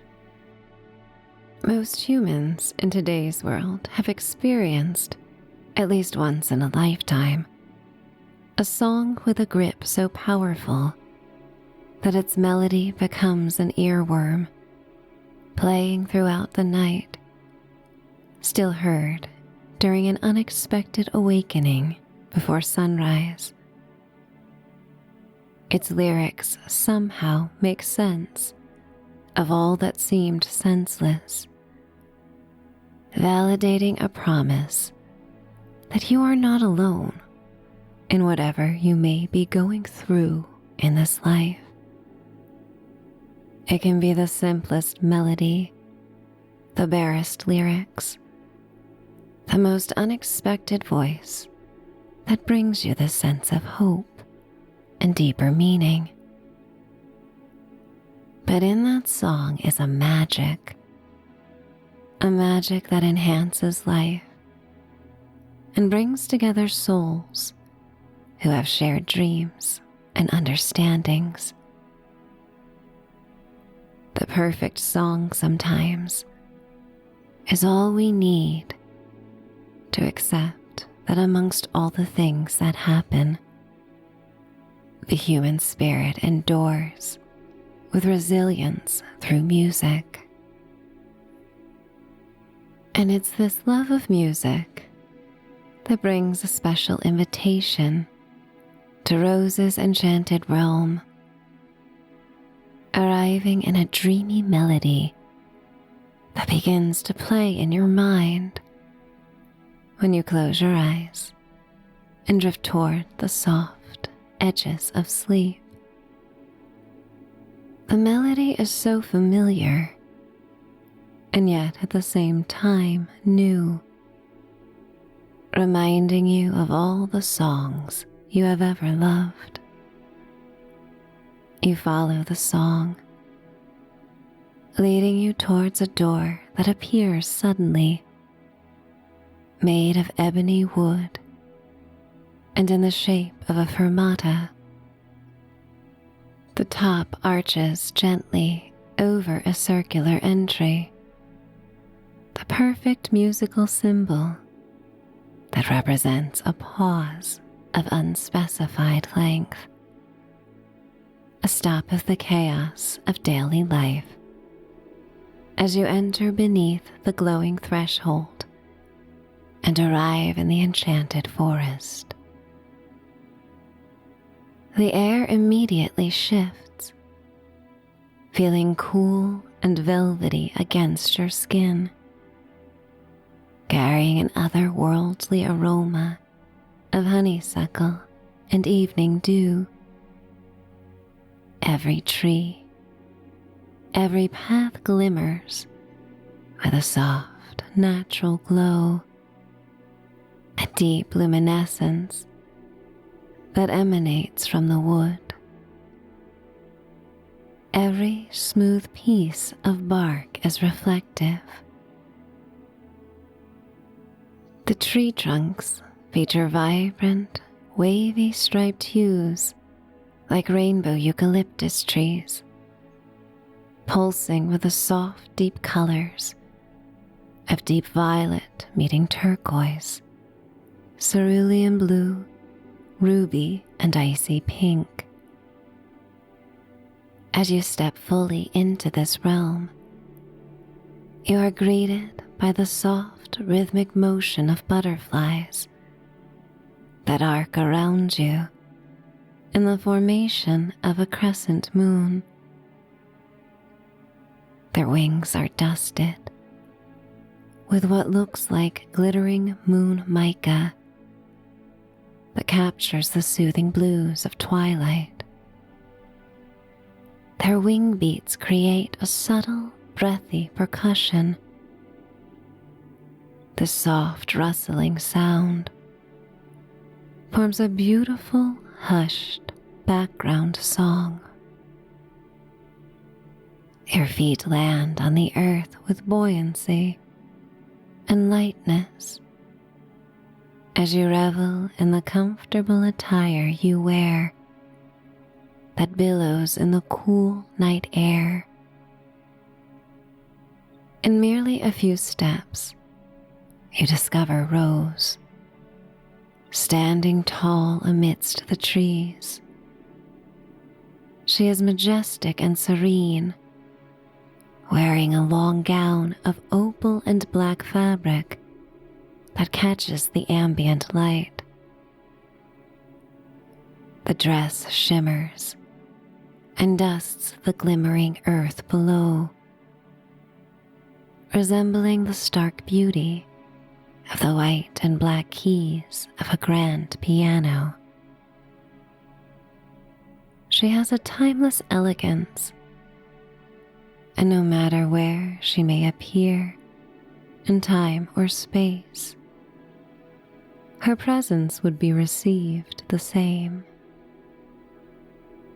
Rose begins to walk, and with her first step, a magical layer of sound stirs. From the shadows of the glowing trees, fairies arrive, too small and light to make a sound with their feet, but their tiny, exquisite voices create a low choir, joining in on the rhythmic nature of your walk. Their soprano song is both clear and airy, gently balancing the sounds as it weaves a melody through the percussive rhythm of the butterflies. To your left, a sparkling turquoise stream serenely winds around the base of the luminous trees, adding another layer of sound. The smooth, liquid flow of water resonates like a constant, quiet synth drone. Along its edge, a trio of unicorns sip, their glittery pink tongues gently touching the water. Their spiraling horns, pure white and twisted like carved ivory, reflect the forest's vibrant pulsing light, sending tiny rainbows dancing across the ethereal aquamarine ripples. Rose simply glances toward the stream, and a harp on the bank begins to play itself. A single, simple, beautiful arpeggio of pure gilded notes. Petals from night-blooming flowers along the path suddenly unfurl, their velvety insides glowing, becoming natural speakers that amplify the melody, sending the sound perfectly through the air. You feel a deep sense of calm settle in your bones, a feeling that every single thing in this magical place is precisely where it should be, that all is right and well, and always has been. Step by buoyant step reveals one beautiful surprise after the next. In this fairy tale realm, you soon discover that harmony is more valued than anything else. You follow the flowing piano pattern of Rose's gown, watching it undulate on the evening breeze, trusting her guidance through a clearing in the woods. The opening in the trees brings you to the edge of a smooth expanse of a magical lake. The surface is like polished glass, a silky cobalt blue, and still, doubling the entire luminous forest and the sky above.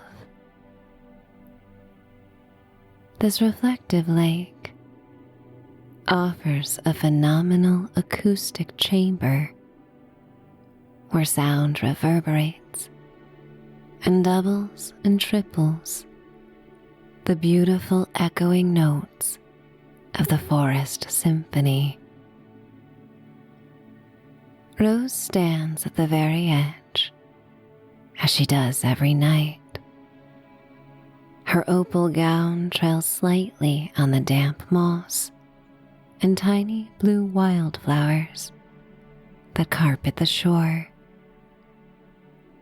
She turns to you, her expression one of gentle invitation, and explains that this is the place to find release.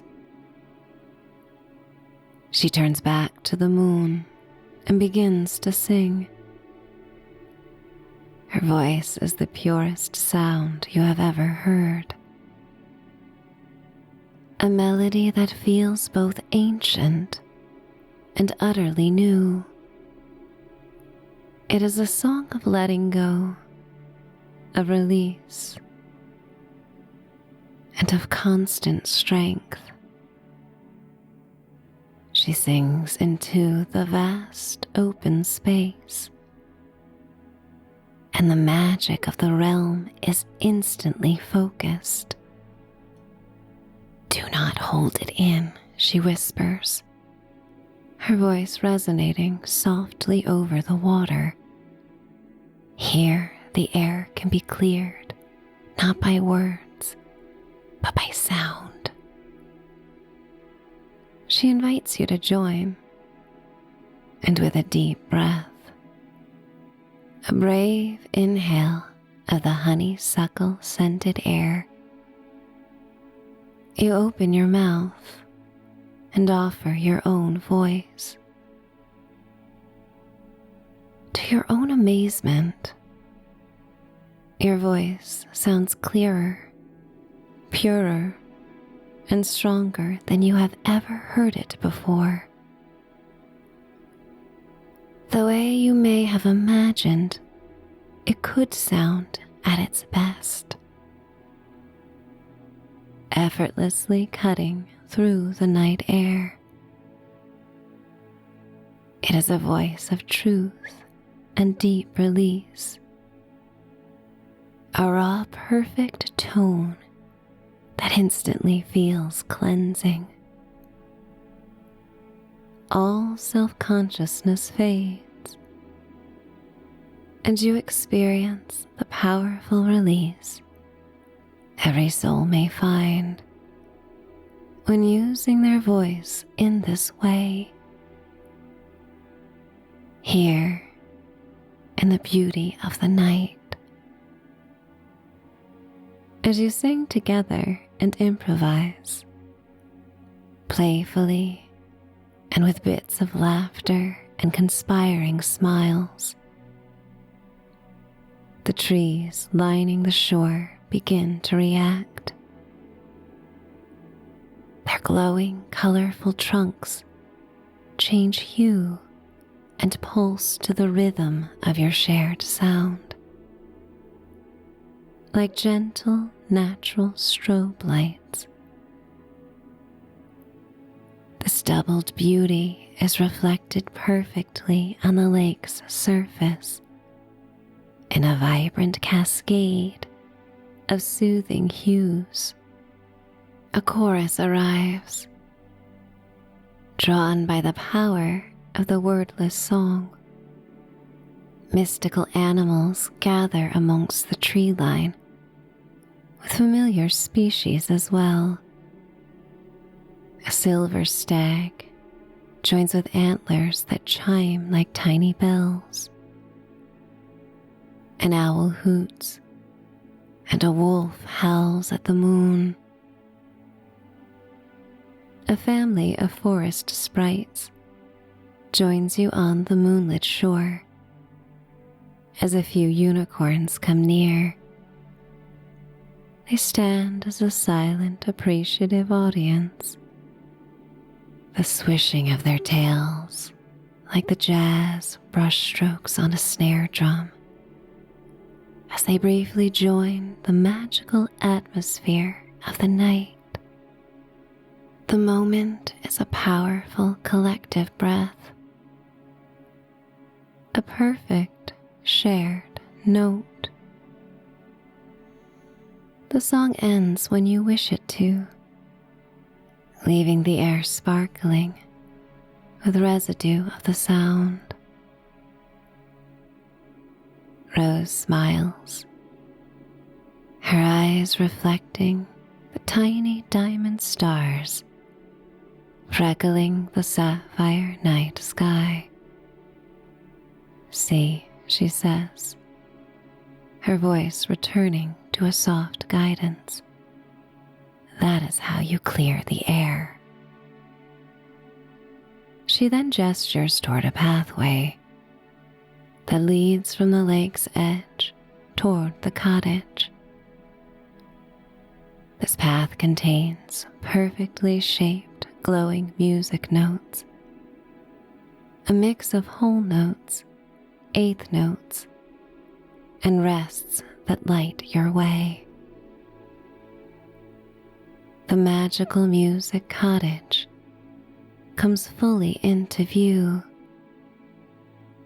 Unlike any cottage you've seen before, it's grand yet simple, with a unique spherical room that resembles a full, soft moon. Its pearly lavender frame pulses with light at a slow, soothing tempo,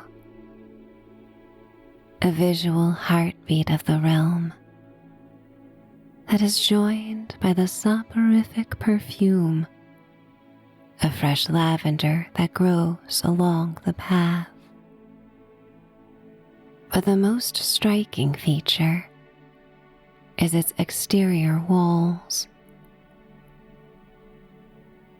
which are covered in tiles that resemble mermaid scales, shifting constantly in deep, soothing blues, greens, and purples. They shimmer and catch the light from the forest and the sky, drawing you in with their tranquil beauty.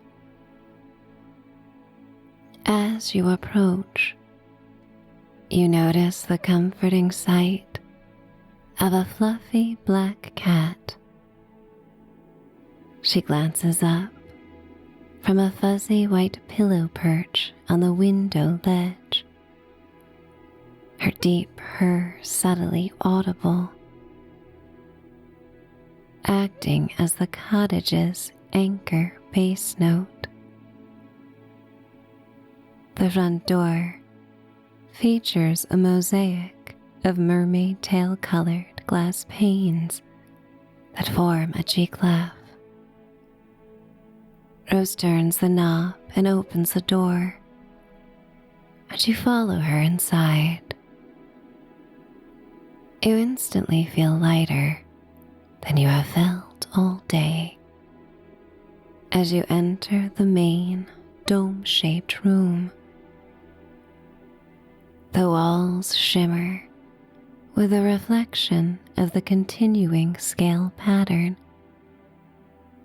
and overhead, the glass ceiling offers an uninterrupted, stunning view of the celestial expanse. Flowers and vines, their colors muted and soft, draped down from clear glass vases, hung from the ceiling and resting on floating shelves. The air inside is warm, fragrant, and deeply peaceful. Rose extends her slender hand, and the room comes alive. She is the conductor of this cozy space. One by one, the instruments awaken. The grand piano begins a low, rolling chord. The upright bass hums, joining the low rhythm. The cello, violin, and viola, their bodies crafted from a dark, rich wood with an opalescent purple glow, begin to sound single sustained notes, creating a rich, welcoming wash of sound. In the center of the room, an opal hearth glows, pure and inviting. The honeyed flames within dance and shift, warming the air with soft heat and light, and casting dancing shadows that match the tempo of the song. Rose gracefully lowers her slender hand, and all the instruments settle into silence. The fairies drift in from hidden spaces, coming together in a silent, watchful choir, their tiny faces upturned, waiting happily for the next invitation to sing. Their wings and flowing dresses offer sparkling pearly colors that pulse along with the music as well. Rose gracefully moves to a purple paisley pillow-top bench by the grand piano. A white piano with a black silhouette of hand-painted roses that live up to her namesake. She invites you to settle in, and you sink into a velvet chair by the fire. You are instantly caught up in the vision of the mesmerizing rhythmic flicker of the ever-changing rainbow hues of the flames that reflect on the hearth. As you sit, a simple, clear melody begins to come to you. It is not a song you have heard, but the raw, honest song of your heart. The tune of all the emotions and thoughts that have built up over time that you now need to release. You hum the melody ever so faintly, and it catches Rose's keen attention as she begins to play along. her fingers moving like graceful shadows across the keys. One by one, your favorite instruments join in, conducted by Rose's subtle nods and smiles of encouragement.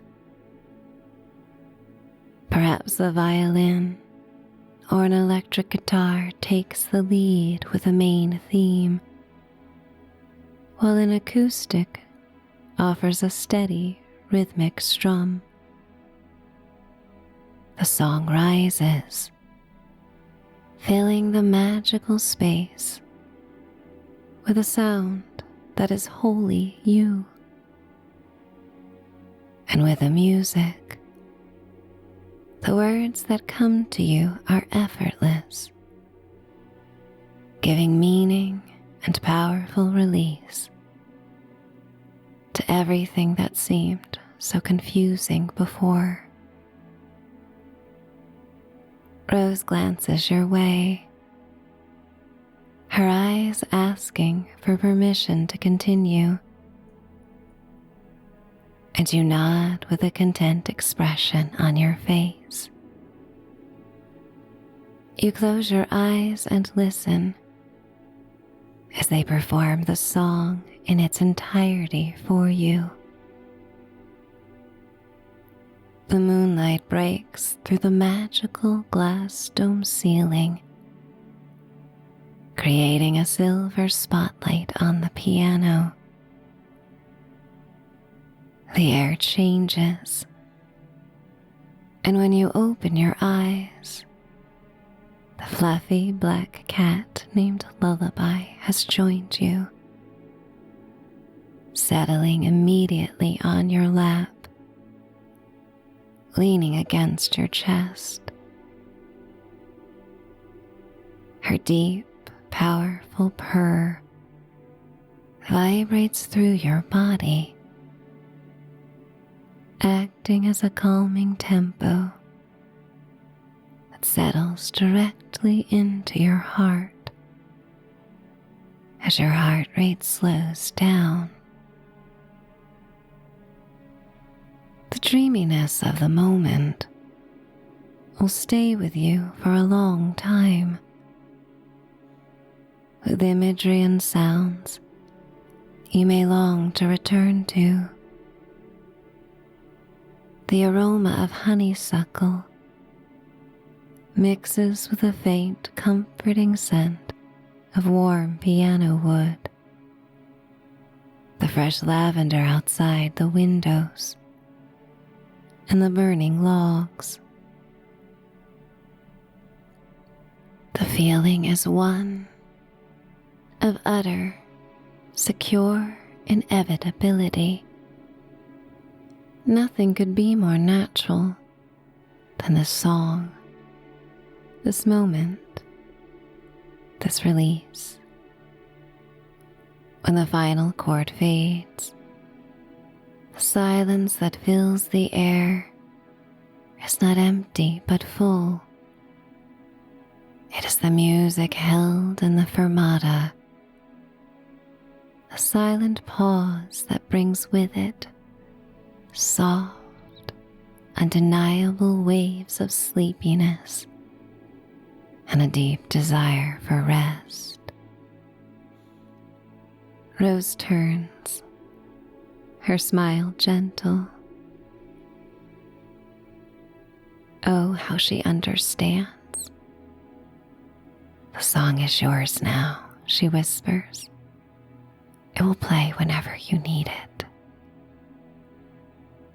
Rose rises and ushers you along. She guides you down a short, dimly lit hall. The mermaid scale walls here shift from deep sapphire to amethyst, their light guiding your path to the guest room. The ceiling arcs at the top, a soothing tunnel to the place where you may sleep tonight. She offers its round door, and a wave of cool, comforting air embraces you. The room's windows offer a stunning, quiet view of the dark, magical lake. The room centers around a beautiful four-poster bed. Its tall pillars made of smooth, polished, moonstone-hued materials. Moonlight filters through the windows, reflecting on the soft silk of pajamas waiting for you on the bed. Rose pauses at the door and says goodnight, her voice already fading into the sleep-inducing hum of the magical forest and musical cottage. You change into the luxurious pajamas, feeling the cool material against your skin. As you settle into the soft comfort of the bed, the room seems to understand what you need. The light from the mermaid scale wallpaper dims to a soft, even sapphire blue glow. And as your head finds the pillows, the room gently begins to play the sounds that you most enjoy. Perhaps the sleepy babbles of the nearby stream, or the faint, persistent purr of the cat, or the songs of crickets and tree frogs, and rustling leaves in the forest. Lying beneath the glittering, hopeful expanse of the night sky, visible through the picture windows, you surrender to the deep, harmonious peace. You smile, knowing you can always come back.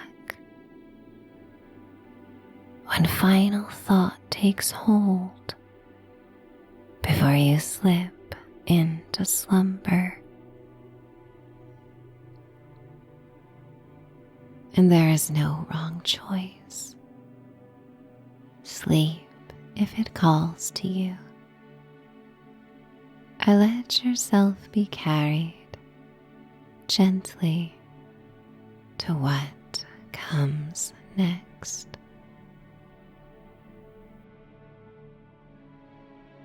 Cabin in the Fog.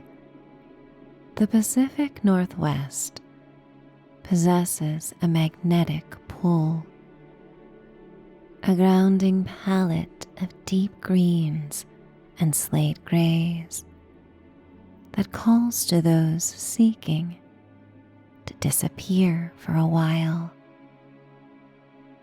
Along the coastline and within the ancient forests, the atmosphere is tactile, and the air lands like cool, damp silk on the skin. The trees rise from the forest floor, instilling a desire to ground yourself in the serene beauty, where the soundtrack of a cascading waterfall and birdsong join the persistent hum of the earth. Here you slow down and breathe in the mist that rolls off the churning Pacific to curtain the coastline in a protective silvery haze. There is a kind of magic in this remote corner of the world that conjures the mystique of a beloved fairy tale, a sense that the forest is a wise presence, gently reminding all who wander here of its grandeur in unspoken, towering beauty and reverent silence. Within its embrace, the frantic pace of modern life simply doesn't stand a chance.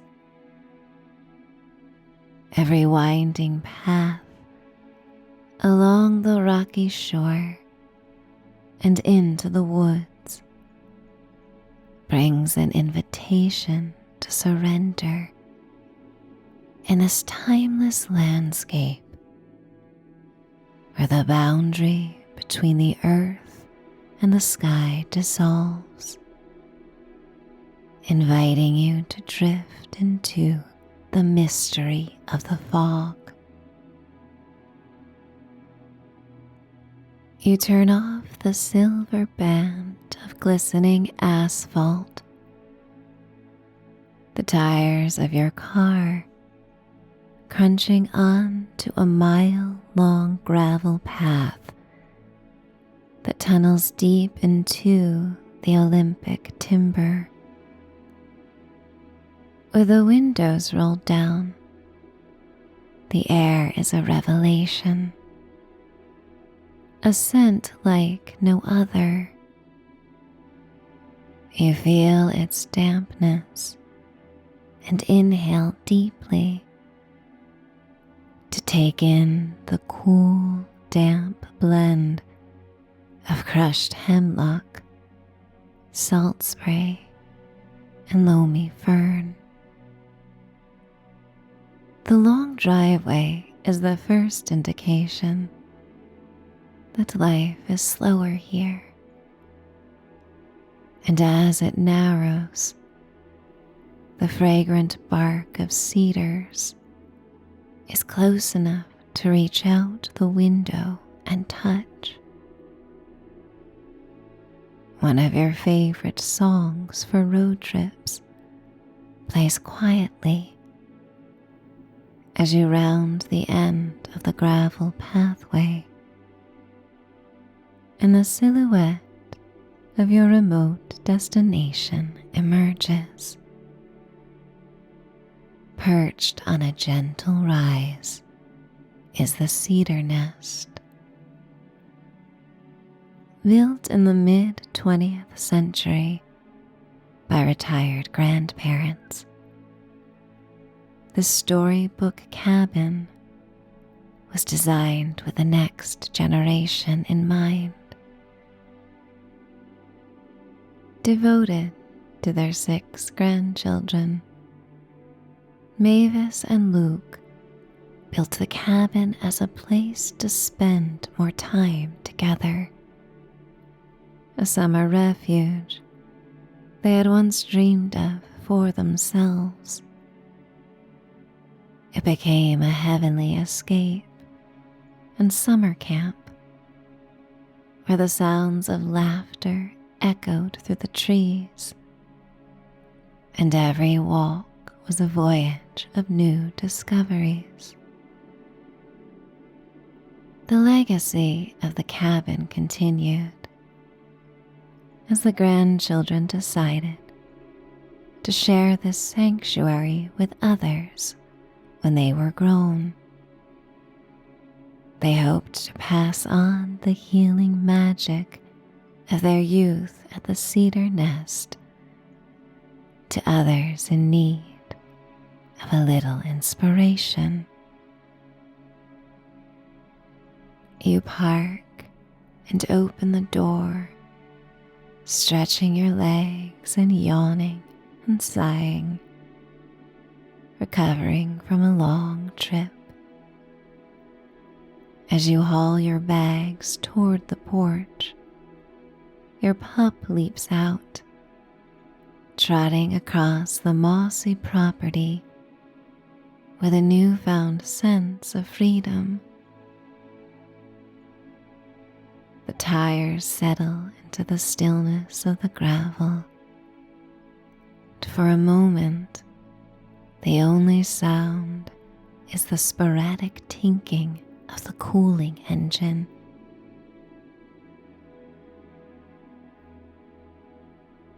Your pup's paws patter softly on the emerald moss, a contrast to the heavy, softly rustling giants that surround you.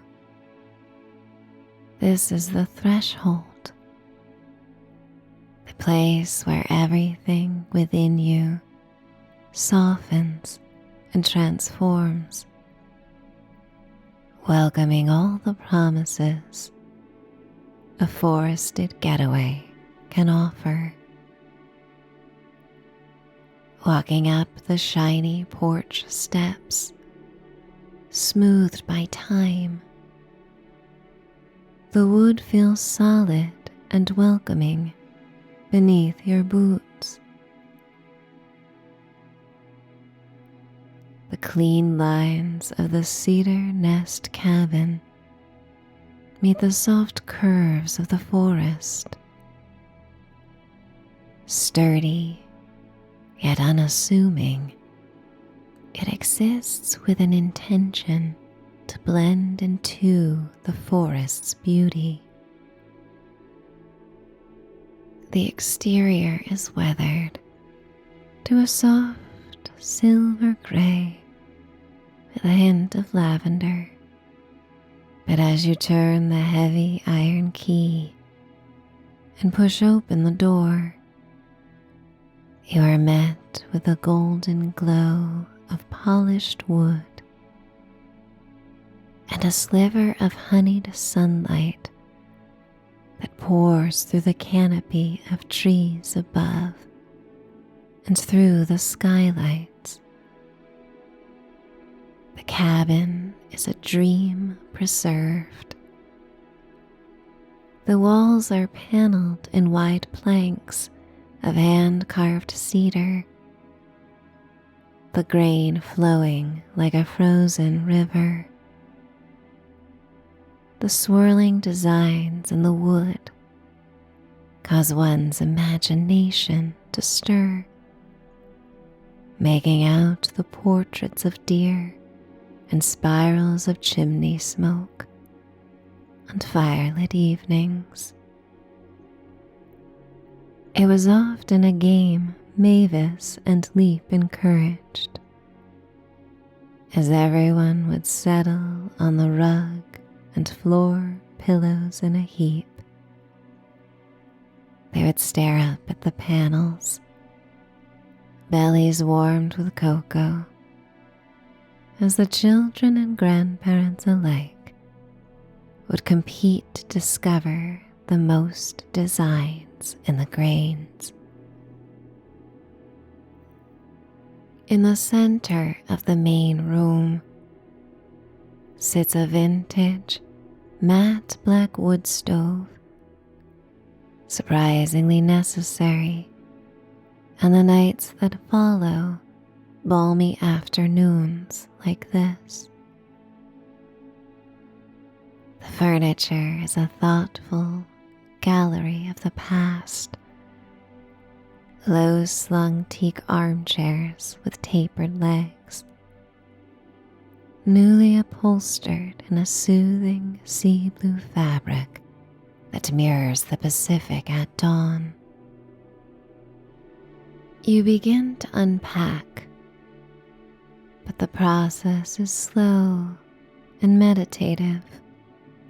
You run your hand over a crocheted chenille blanket draped over the sofa, a deep forest green throw that feels like a cloud against your fingertips. The kitchen is open and airy, featuring shelves made from reclaimed wood and a collection of stoneware mugs in seafoam green. Every corner holds a soft accent. An antique lamp, a candelabra, a jar of dried eucalyptus, and large windows that frame the encroaching fog like living gallery pieces. The air inside is still and intoxicating, with its smells of sweet dry wood and old books. But the mystical world outside beckons to you, and your pup especially. You reach for your walking attire, a thick-ribbed fisherman's sweater that smells freshly laundered, and your sturdy, broken-in hiking sneakers. You clip the leash onto your companion's harness, and their excitement is palpable. As you step outside, the world has shifted. The fog has arrived in earnest, turning the driveway into meandering tufts of gray. You begin your trek, the leash slack in your hand as your pup leads the way, their snout hovering inches above the damp earth, cataloging the scents of resin and wet stone.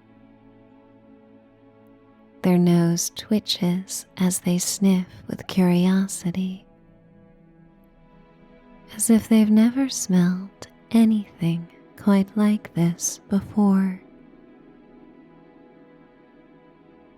A trail winds off away from the property, and the cascade of a nearby waterfall becomes a bit louder with each step.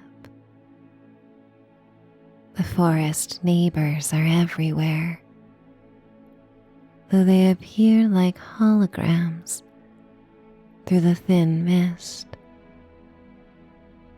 To your left, a Roosevelt elk carefully moves through a stand of Sitka spruce.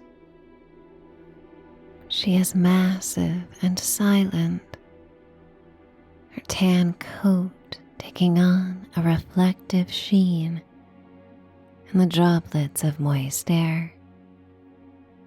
She pauses, as does your pup, and you watch one another with curiosity before at last she takes off into the dark green and blue shadows of the forest.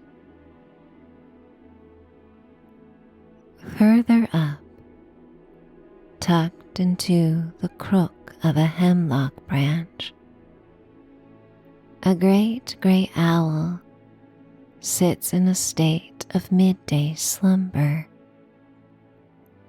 its feathers puffed against the cool dampness, guardian of the silence. You smile, though, knowing in a few hours you will hear his song all the way back at the cabin. You pass a thicket of huckleberry bushes where a red fox pauses, one paw lifted, its fiery fur a brilliant spark against the slate-gray backdrop.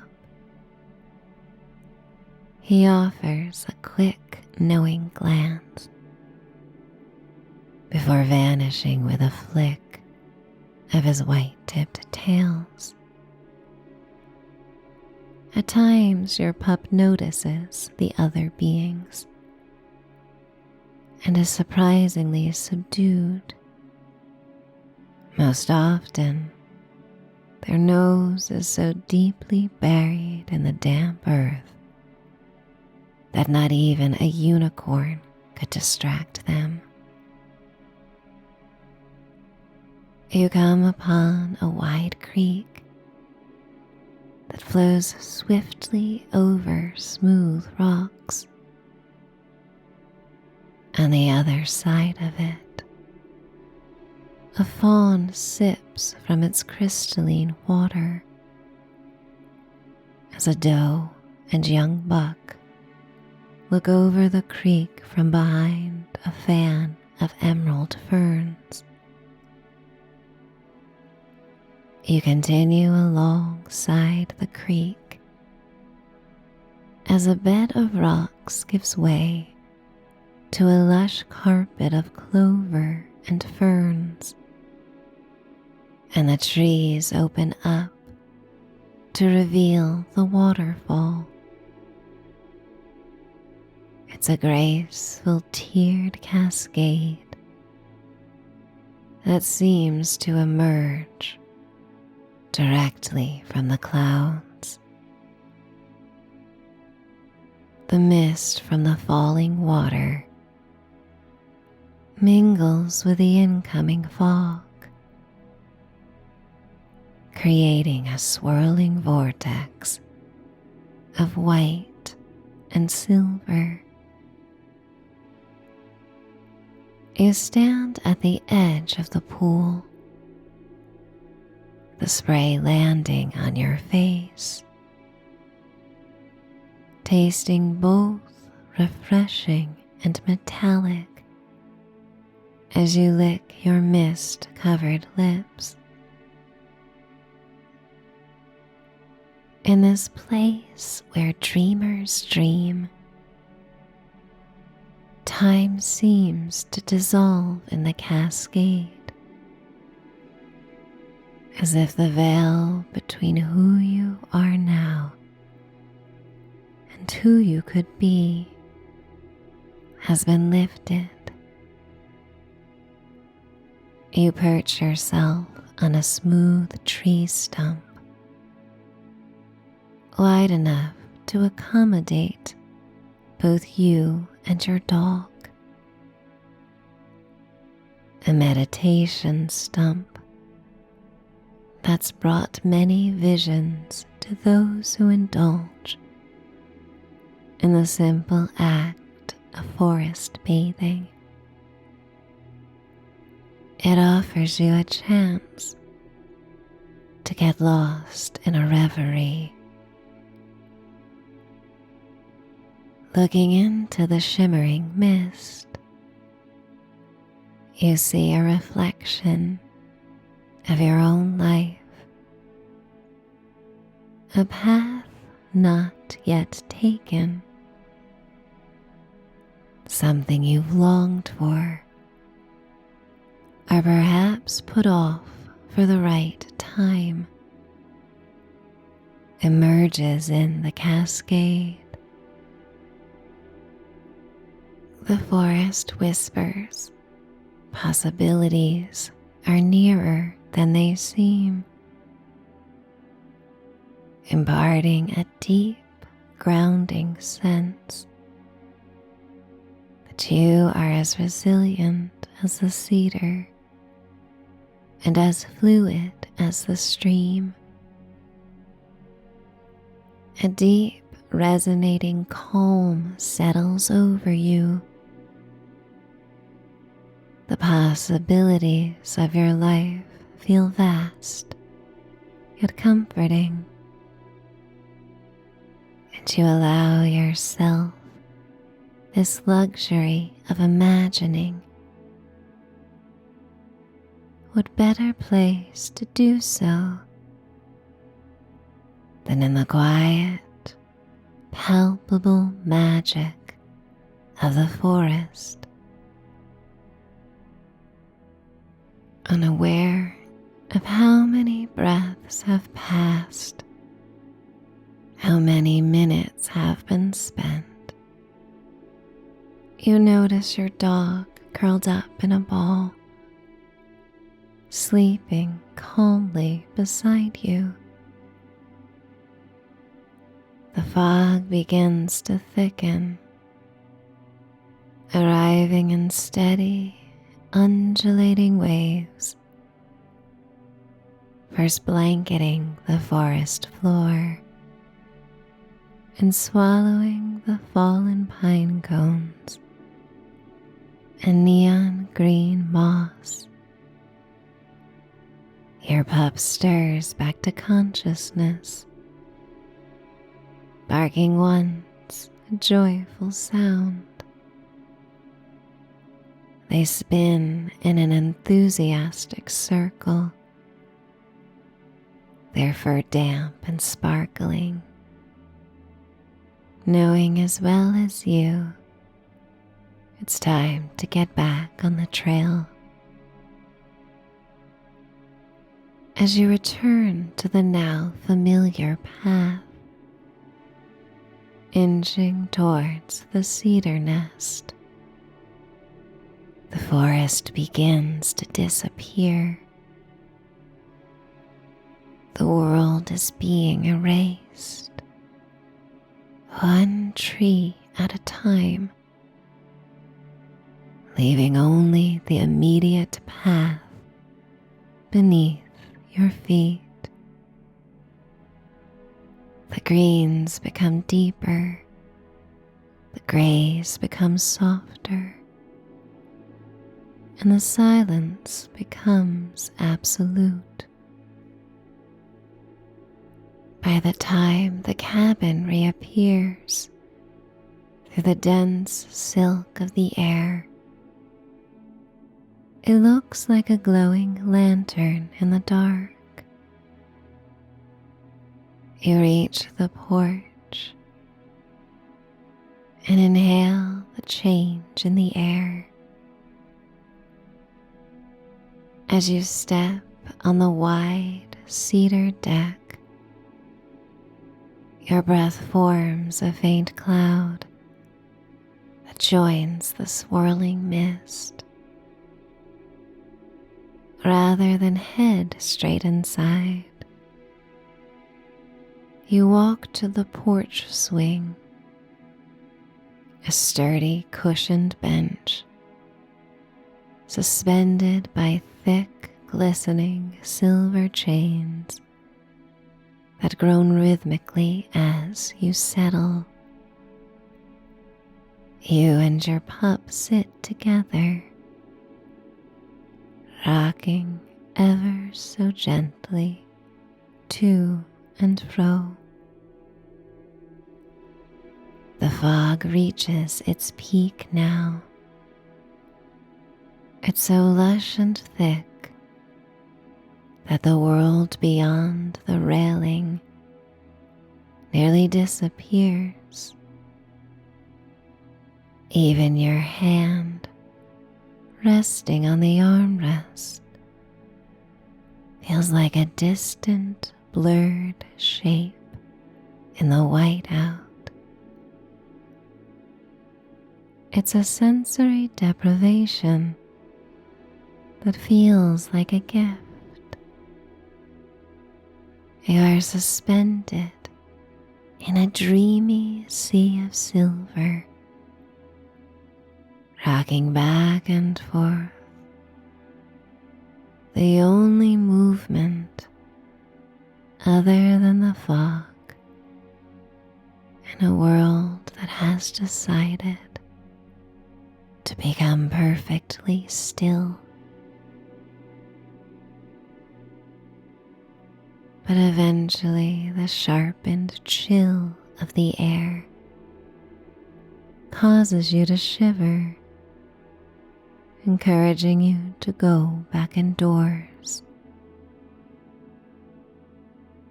Once back in the cabin, you move with the ease of somebody who feels perfectly at home. You light a few candles and then attend to your companion. you fill their traveling food bowl and give them fresh water. Then you prepare yourself a light, easy meal. Simple flavors amplified by the crispness of the night. Even after your meal, the dampness lingers in your bones, and so you make your way to the wood stove to start a fire. As you crouch, it feels like a sacred ritual. You stack dry kindling and curls of birch bark within the wood stove. With the strike of a match, the smell of sulfur fills the air, and a small orange flame begins to bloom, catching the wood and crackling to life. Soon the iron begins to radiate a deep, soothing warmth that pushes the coastal chill out of your bones and out of the cabin.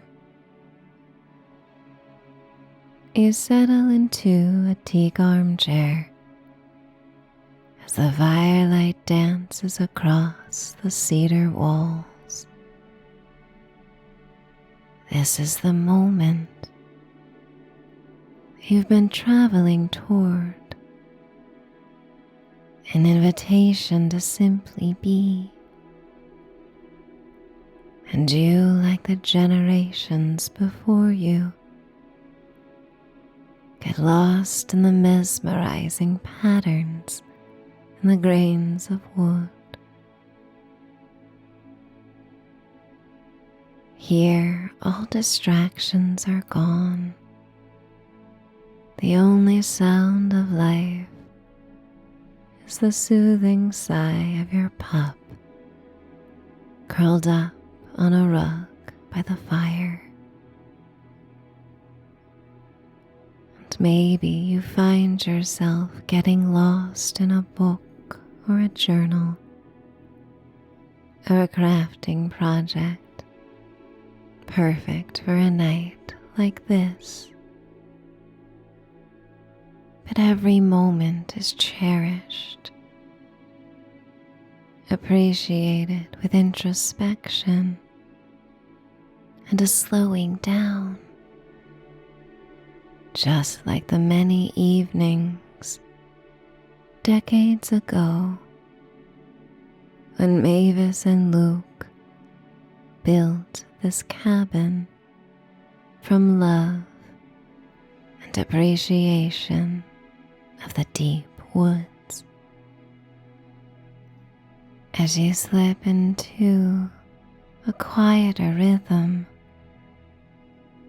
sleepiness arrives in slow, gentle waves that feel as heavy and purposeful as the fog outdoors. Your eyelids grow weighted, and your thoughts begin to drift like spirals of wood smoke. You rise slowly and walk toward the bathroom, a small sanctuary of white subway tiles, navy walls, and brass fixtures. As you turn the tap, the room fills with thick, white steam,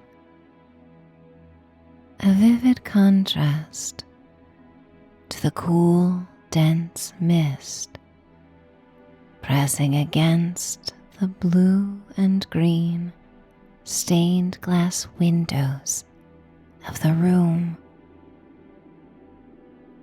The hot water is a cleansing balm,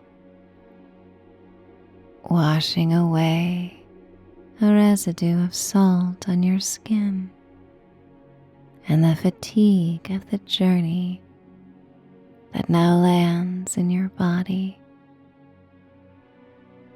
You emerge glowing, wrapping yourself in a plush, oversized towel before changing into your softest pajamas, fabric that feels like a second skin. Before retiring in the cozy bedroom where many have claimed to enjoy the deepest sleep and the most insightful dreams, you take your pup outside one last time.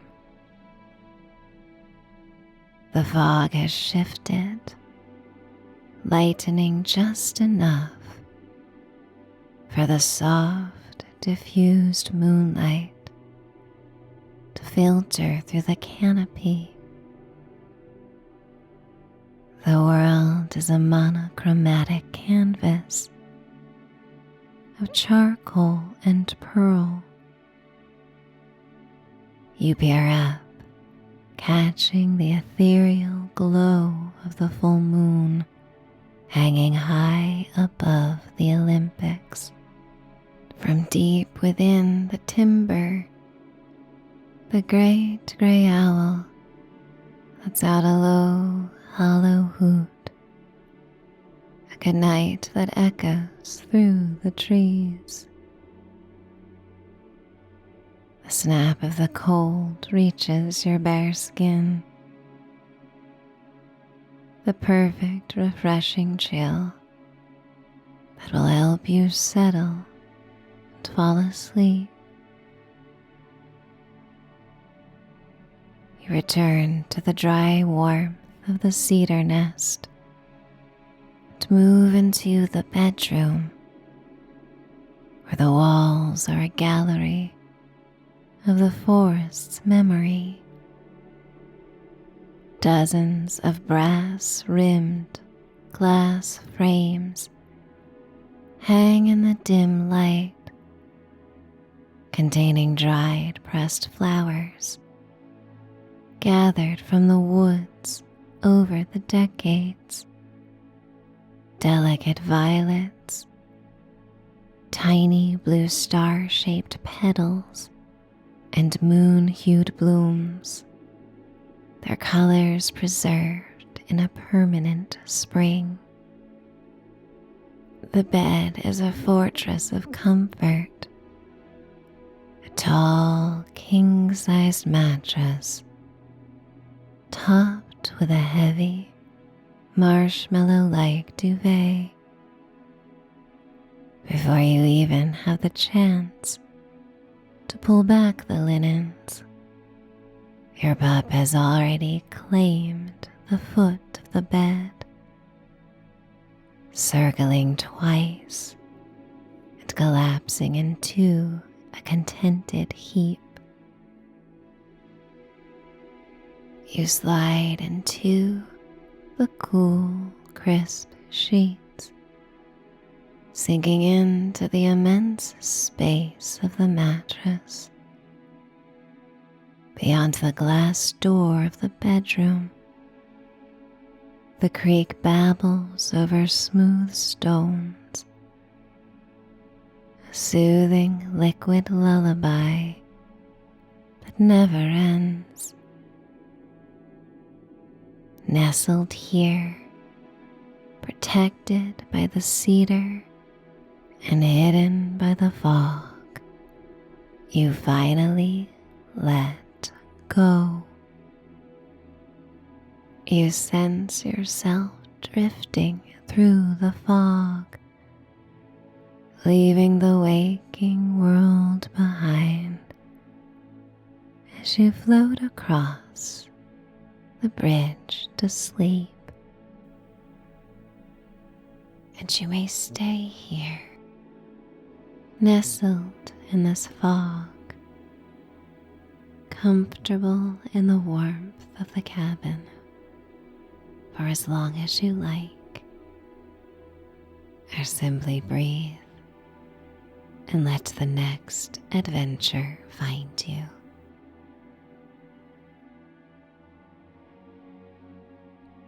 The Moon Cottage.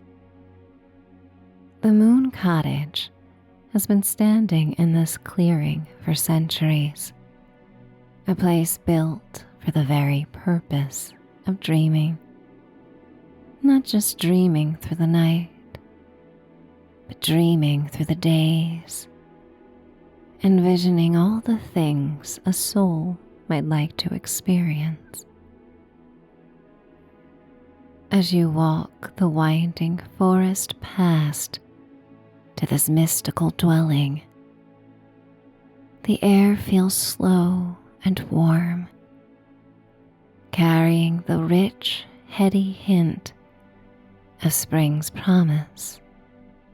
And that promise is, there are only more warm days to come. You can feel the grass, damp with the first silvering of dew, brushing softly against your ankles like satin ribbons as you arrive at the clearing.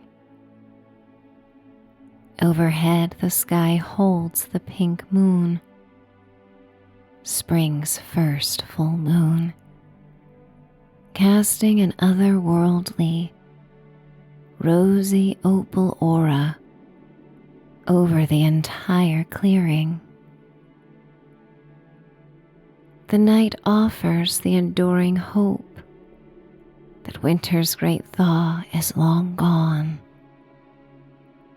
and the warmth of the damp, fertile earth rises to meet the pristine night air.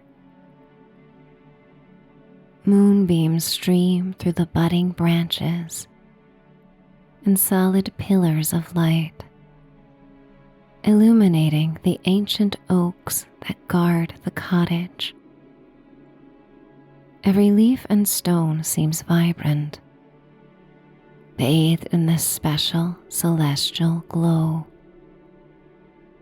Hanging from the eaves and the sturdy branches are dangling crystals that sway in the gentle breeze, catching the pink moon's light and scattering it like soft diamonds across the landscape.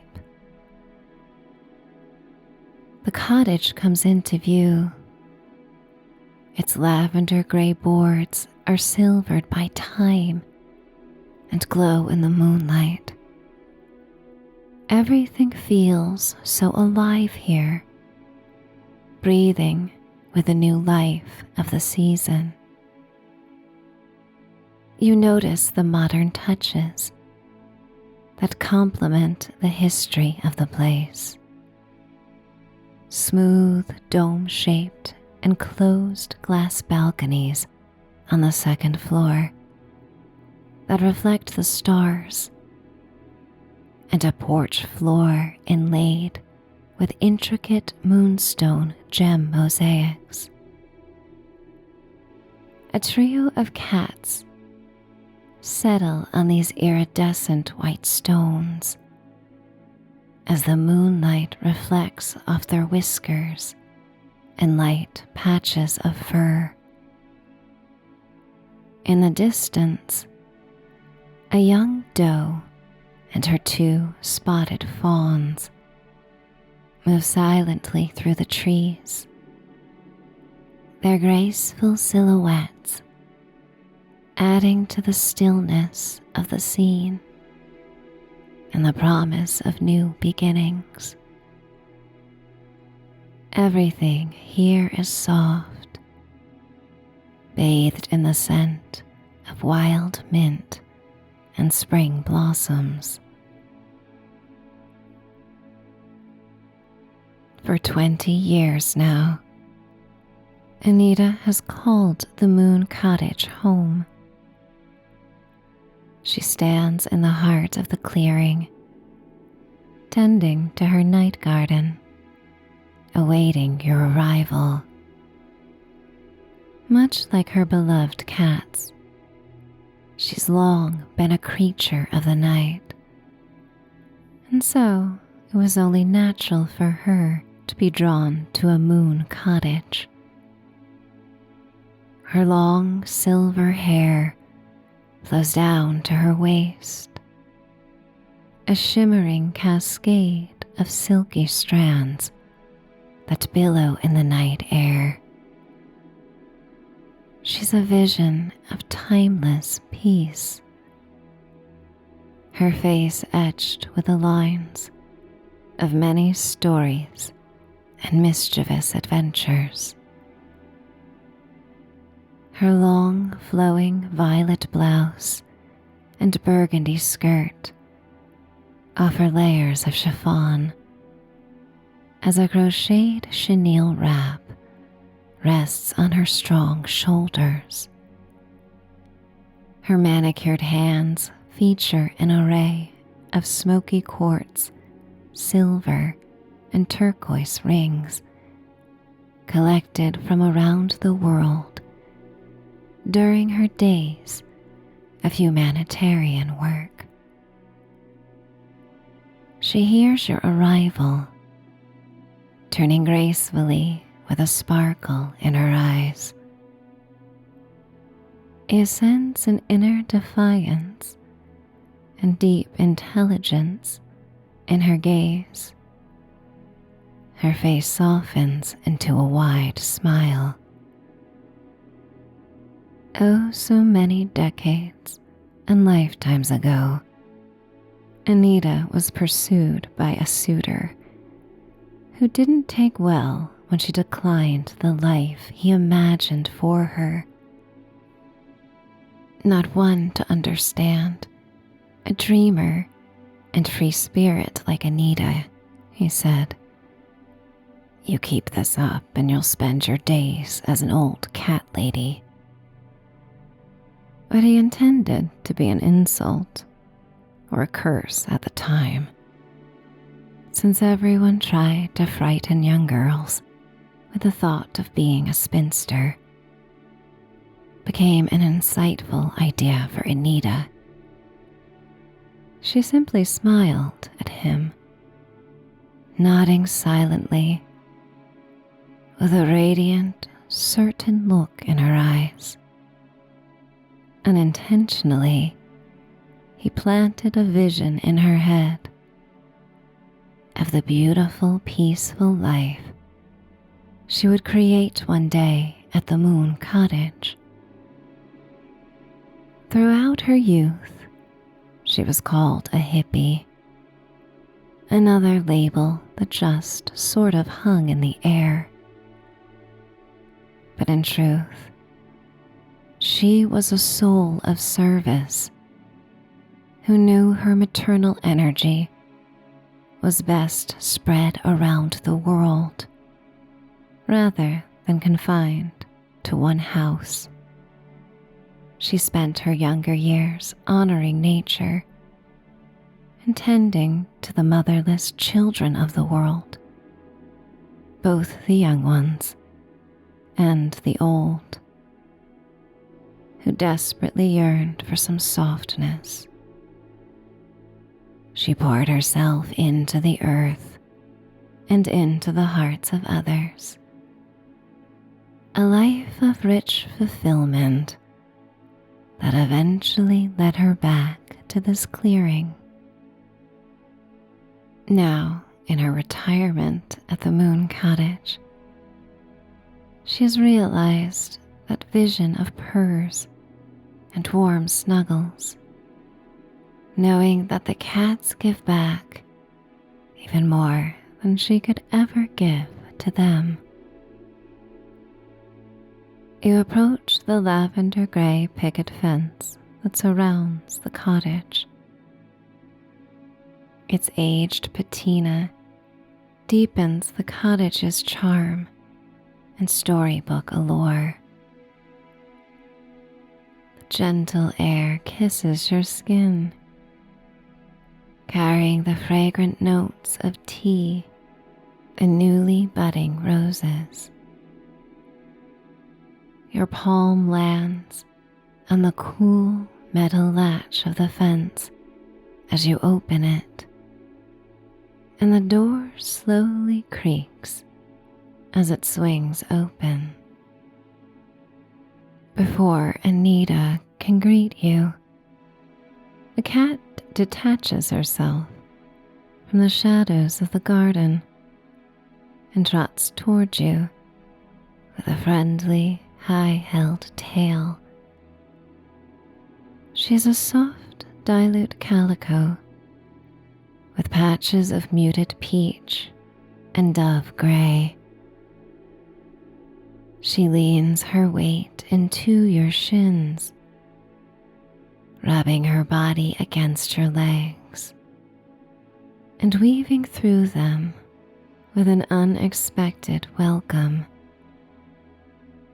You can feel the heat of her soft, warm body through your clothes and a deep, steady vibration of her purr.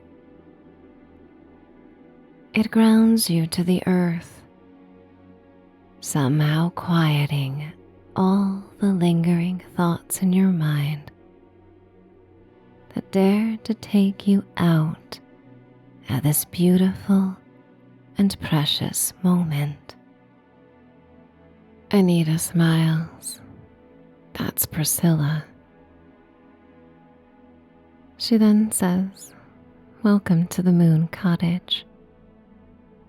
Priscilla looks up at you with wide amber eyes, offering a slow series of delicate blinks that feel like a quiet invitation to leave the rest of the world behind.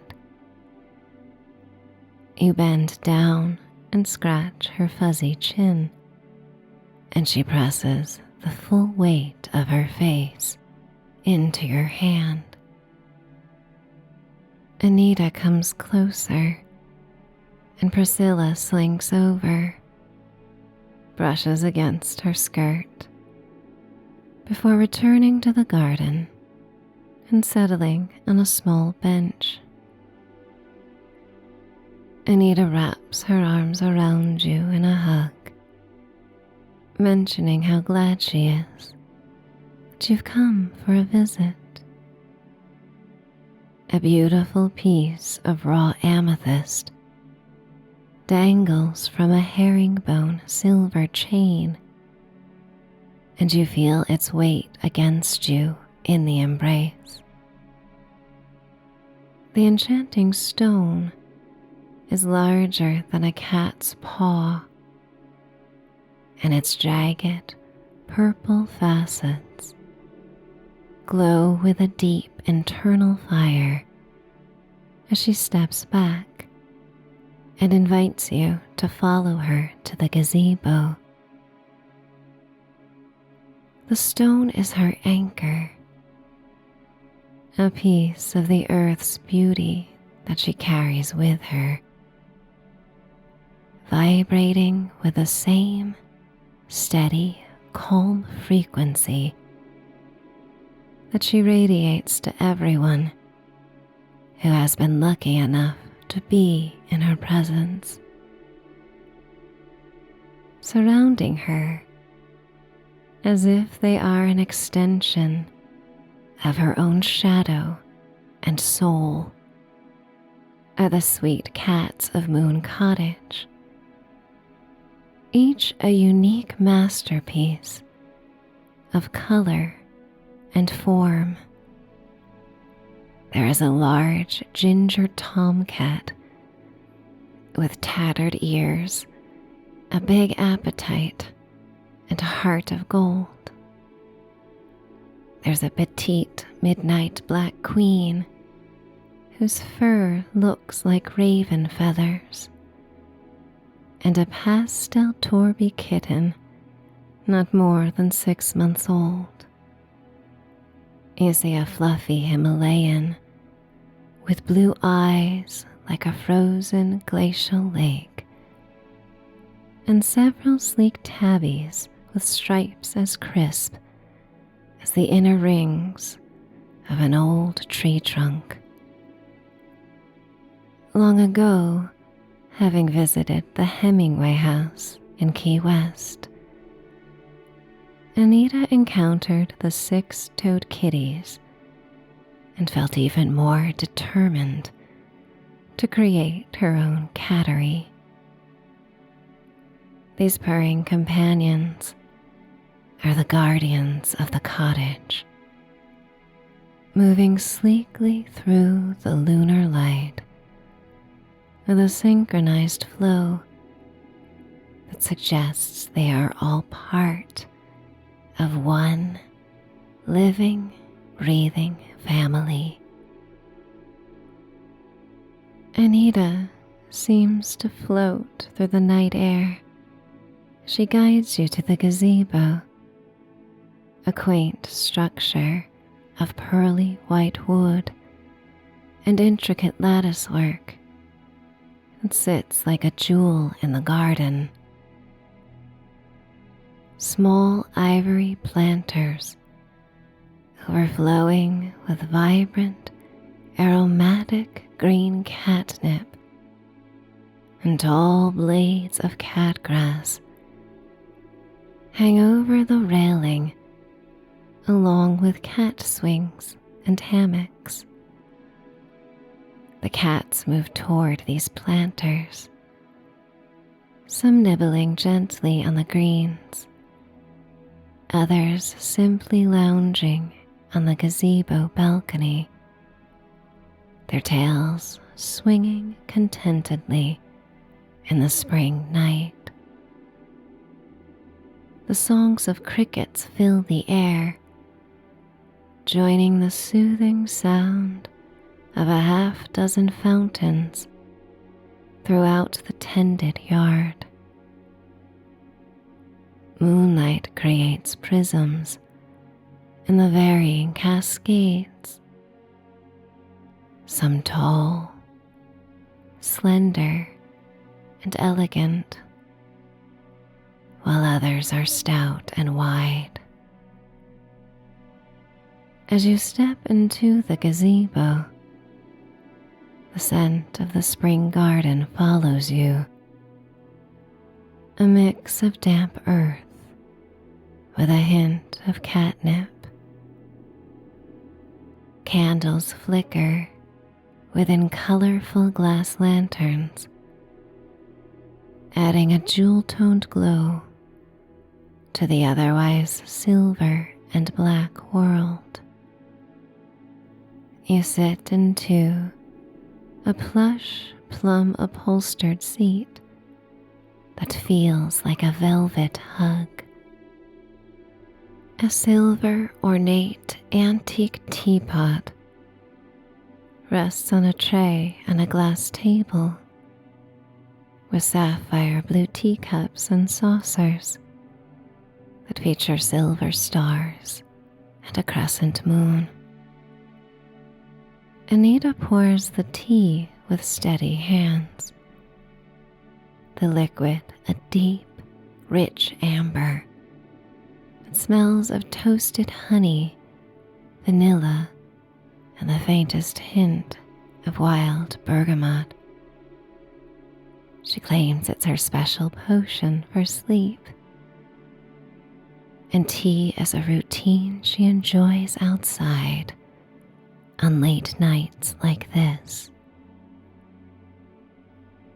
The tea is grounding, each sip sending a silky wave of relaxation and warmth through your chest. The cats begin to settle on the plum cushions around you, their warmth radiating through the fabric as they purr. You notice a large, smoky gray Maine Coon reclining on the top of a chair, his whiskers twitching as he watches the pearlescent fountain nearby. Time feels like a slow silver river that weaves through an endless night of comfort. Anita watches you with eyes that have seen the world and now chosen the woods. She tells you that each cat here found her when they needed refuge most, much like you and other guests that come to the Moon Cottage. She explains that the thaw of spring is a gift for the heart, a chance to open up like the blossoms in the clearing. In this gazebo, surrounded by the emerald green of the catgrass and the purple glow of her amethyst, you feel completely at ease. The warmth of the silver teapot and the weight of the cats creates a perimeter of safety that conjures a bone-deep sense of comfort and peace. Since arriving at Moon Cottage, you feel seen and accepted, and a deep connection stirs within you as this place instantly becomes a home away from home. You watch the cats that now bathe in the moonlight, some carefully traversing the railing at its most narrow points with ethereal grace. Anita recites a quote from Jules Verne, who said, "I believe cats to be spirits come to earth. A cat, I am sure, could walk on a cloud without coming through." A few stray, fluffy, silvery clouds grace the midnight plum sky, concealing the celestial tapestry of twinkling stars.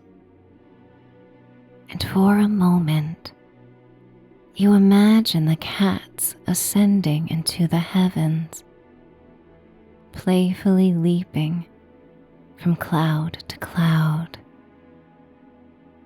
It's a dreamy visual that lingers even after you finish the last drops of tea.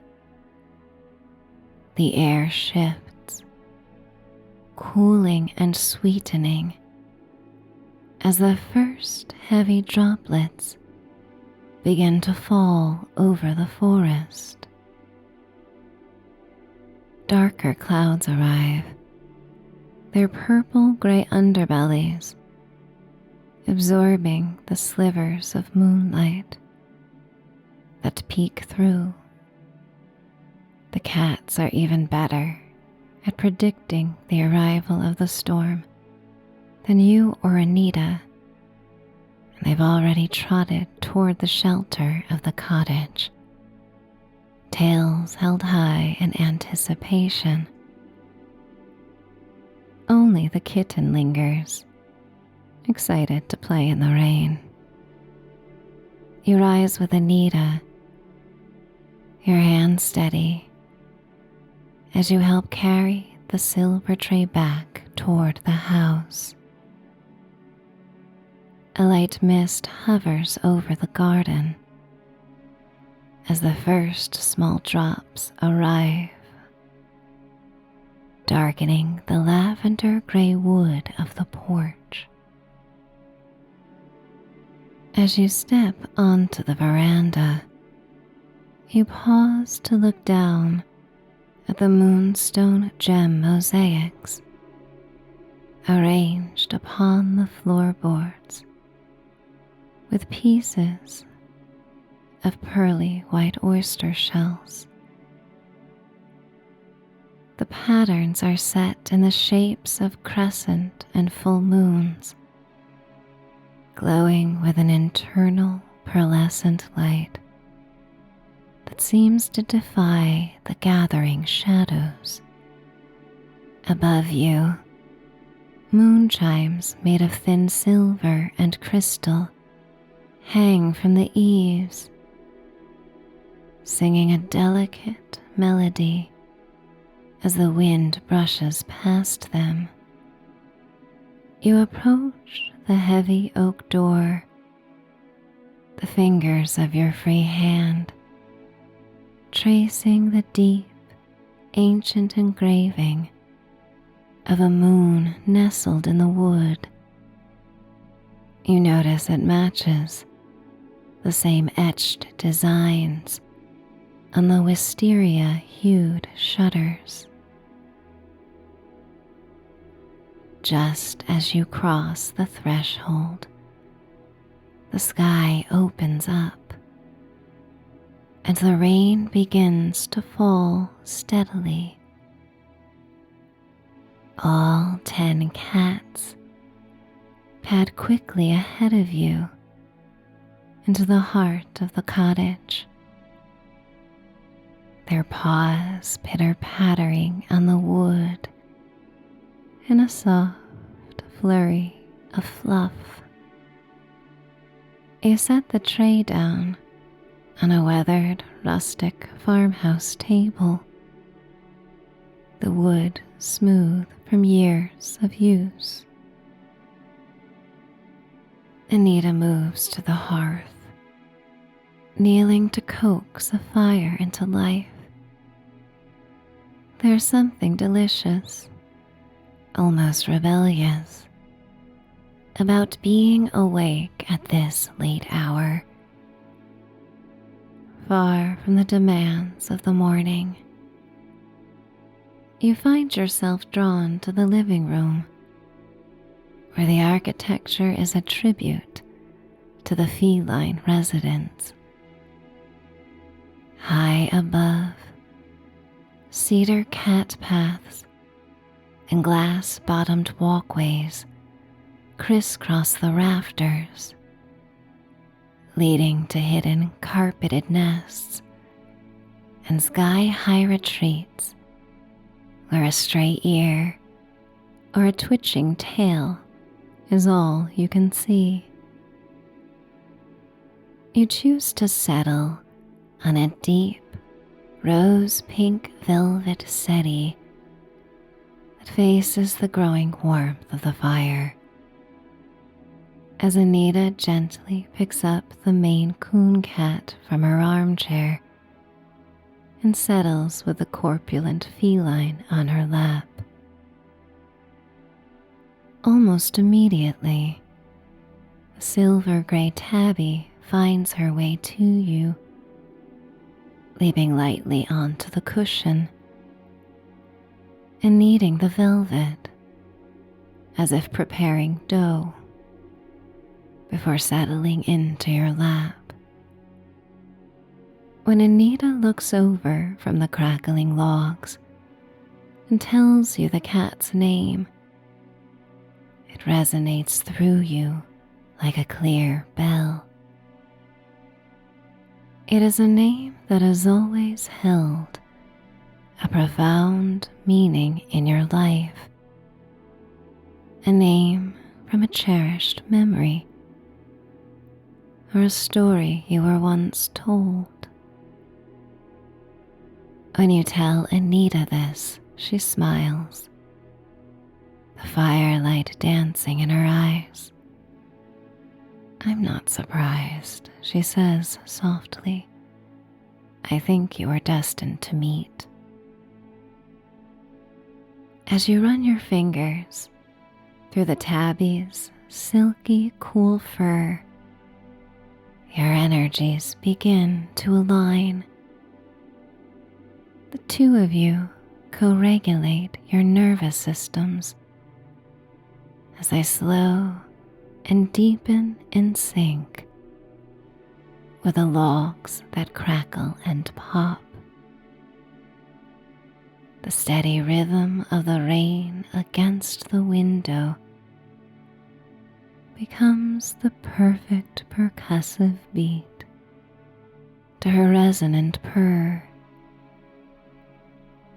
A heavy, sweet wave of tiredness washes over you as you notice the other cats have tucked themselves away into their favorite hideouts and are all now falling into a peaceful sleep.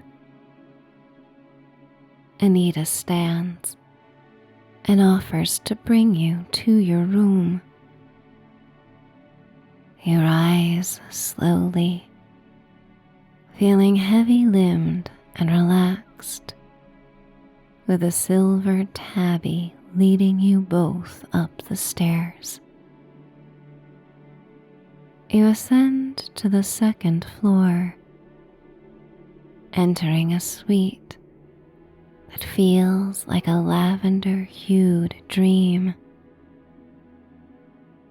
The room is an oasis of soft violets and Anita's botanical paintings, featuring a magnificent, tall, four-poster bed tucked into a cozy, fabric-lined alcove. Beyond the bed is a modern addition, a glass-enclosed, dome-shaped balcony where an elegant clawfoot tub sits waiting. Folded neatly at the foot of the bed are freshly laundered ivory flannel pajamas and plush towels that smell of spring. Anita wishes you the sweetest of dreams and slips away, leaving you with all that you need in the quiet company of the silver tabby. You draw a bath, sinking into the hot, relaxing water as the rain streaks the glass dome above you. The tabby sits on a pedestal at the edge of the tub, playfully dipping a single paw into the steamy water and then retracting with surprise. You playfully flick a drop or two toward her, and she dashes away into the shadows of the room, only to reappear a moment later, wiggling her booty and tail with playful readiness. You lightly splash her again, laughing softly at the silly game beneath the storm clouds, feeling all seriousness of the world fully dissolve. After a few rounds of this little game, you both become tired, and she curls up on the lilac bath mat to wait for you.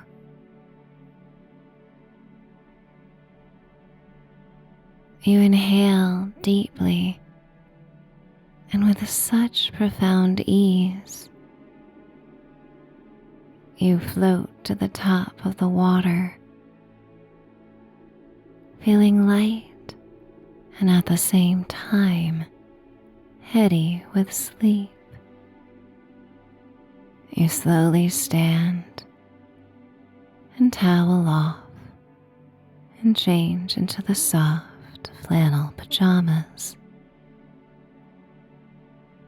The gray tabby snakes around your legs, keeping you alert to the present moment as you both make your way to the four-poster bed.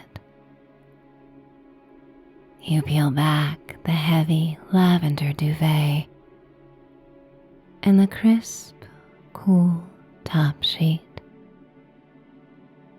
As you settle into the supportive mattress, the silver tabby jumps up beside you and makes a chirpy, affectionate meow. She spins in 3 perfect, deliberate circles before tucking herself tightly against your side and kneading your arm. Her weight is a reassuring presence, a grounded anchor. What a wonderful feeling it is to spend this rainy night at Moon Cottage. Her serene purrs join the soundtrack of the steady rain, and you feel yourself drifting delightfully, effortlessly across the bridge between your waking life and the world of dreams, finding comfort, finding connection, finding peace,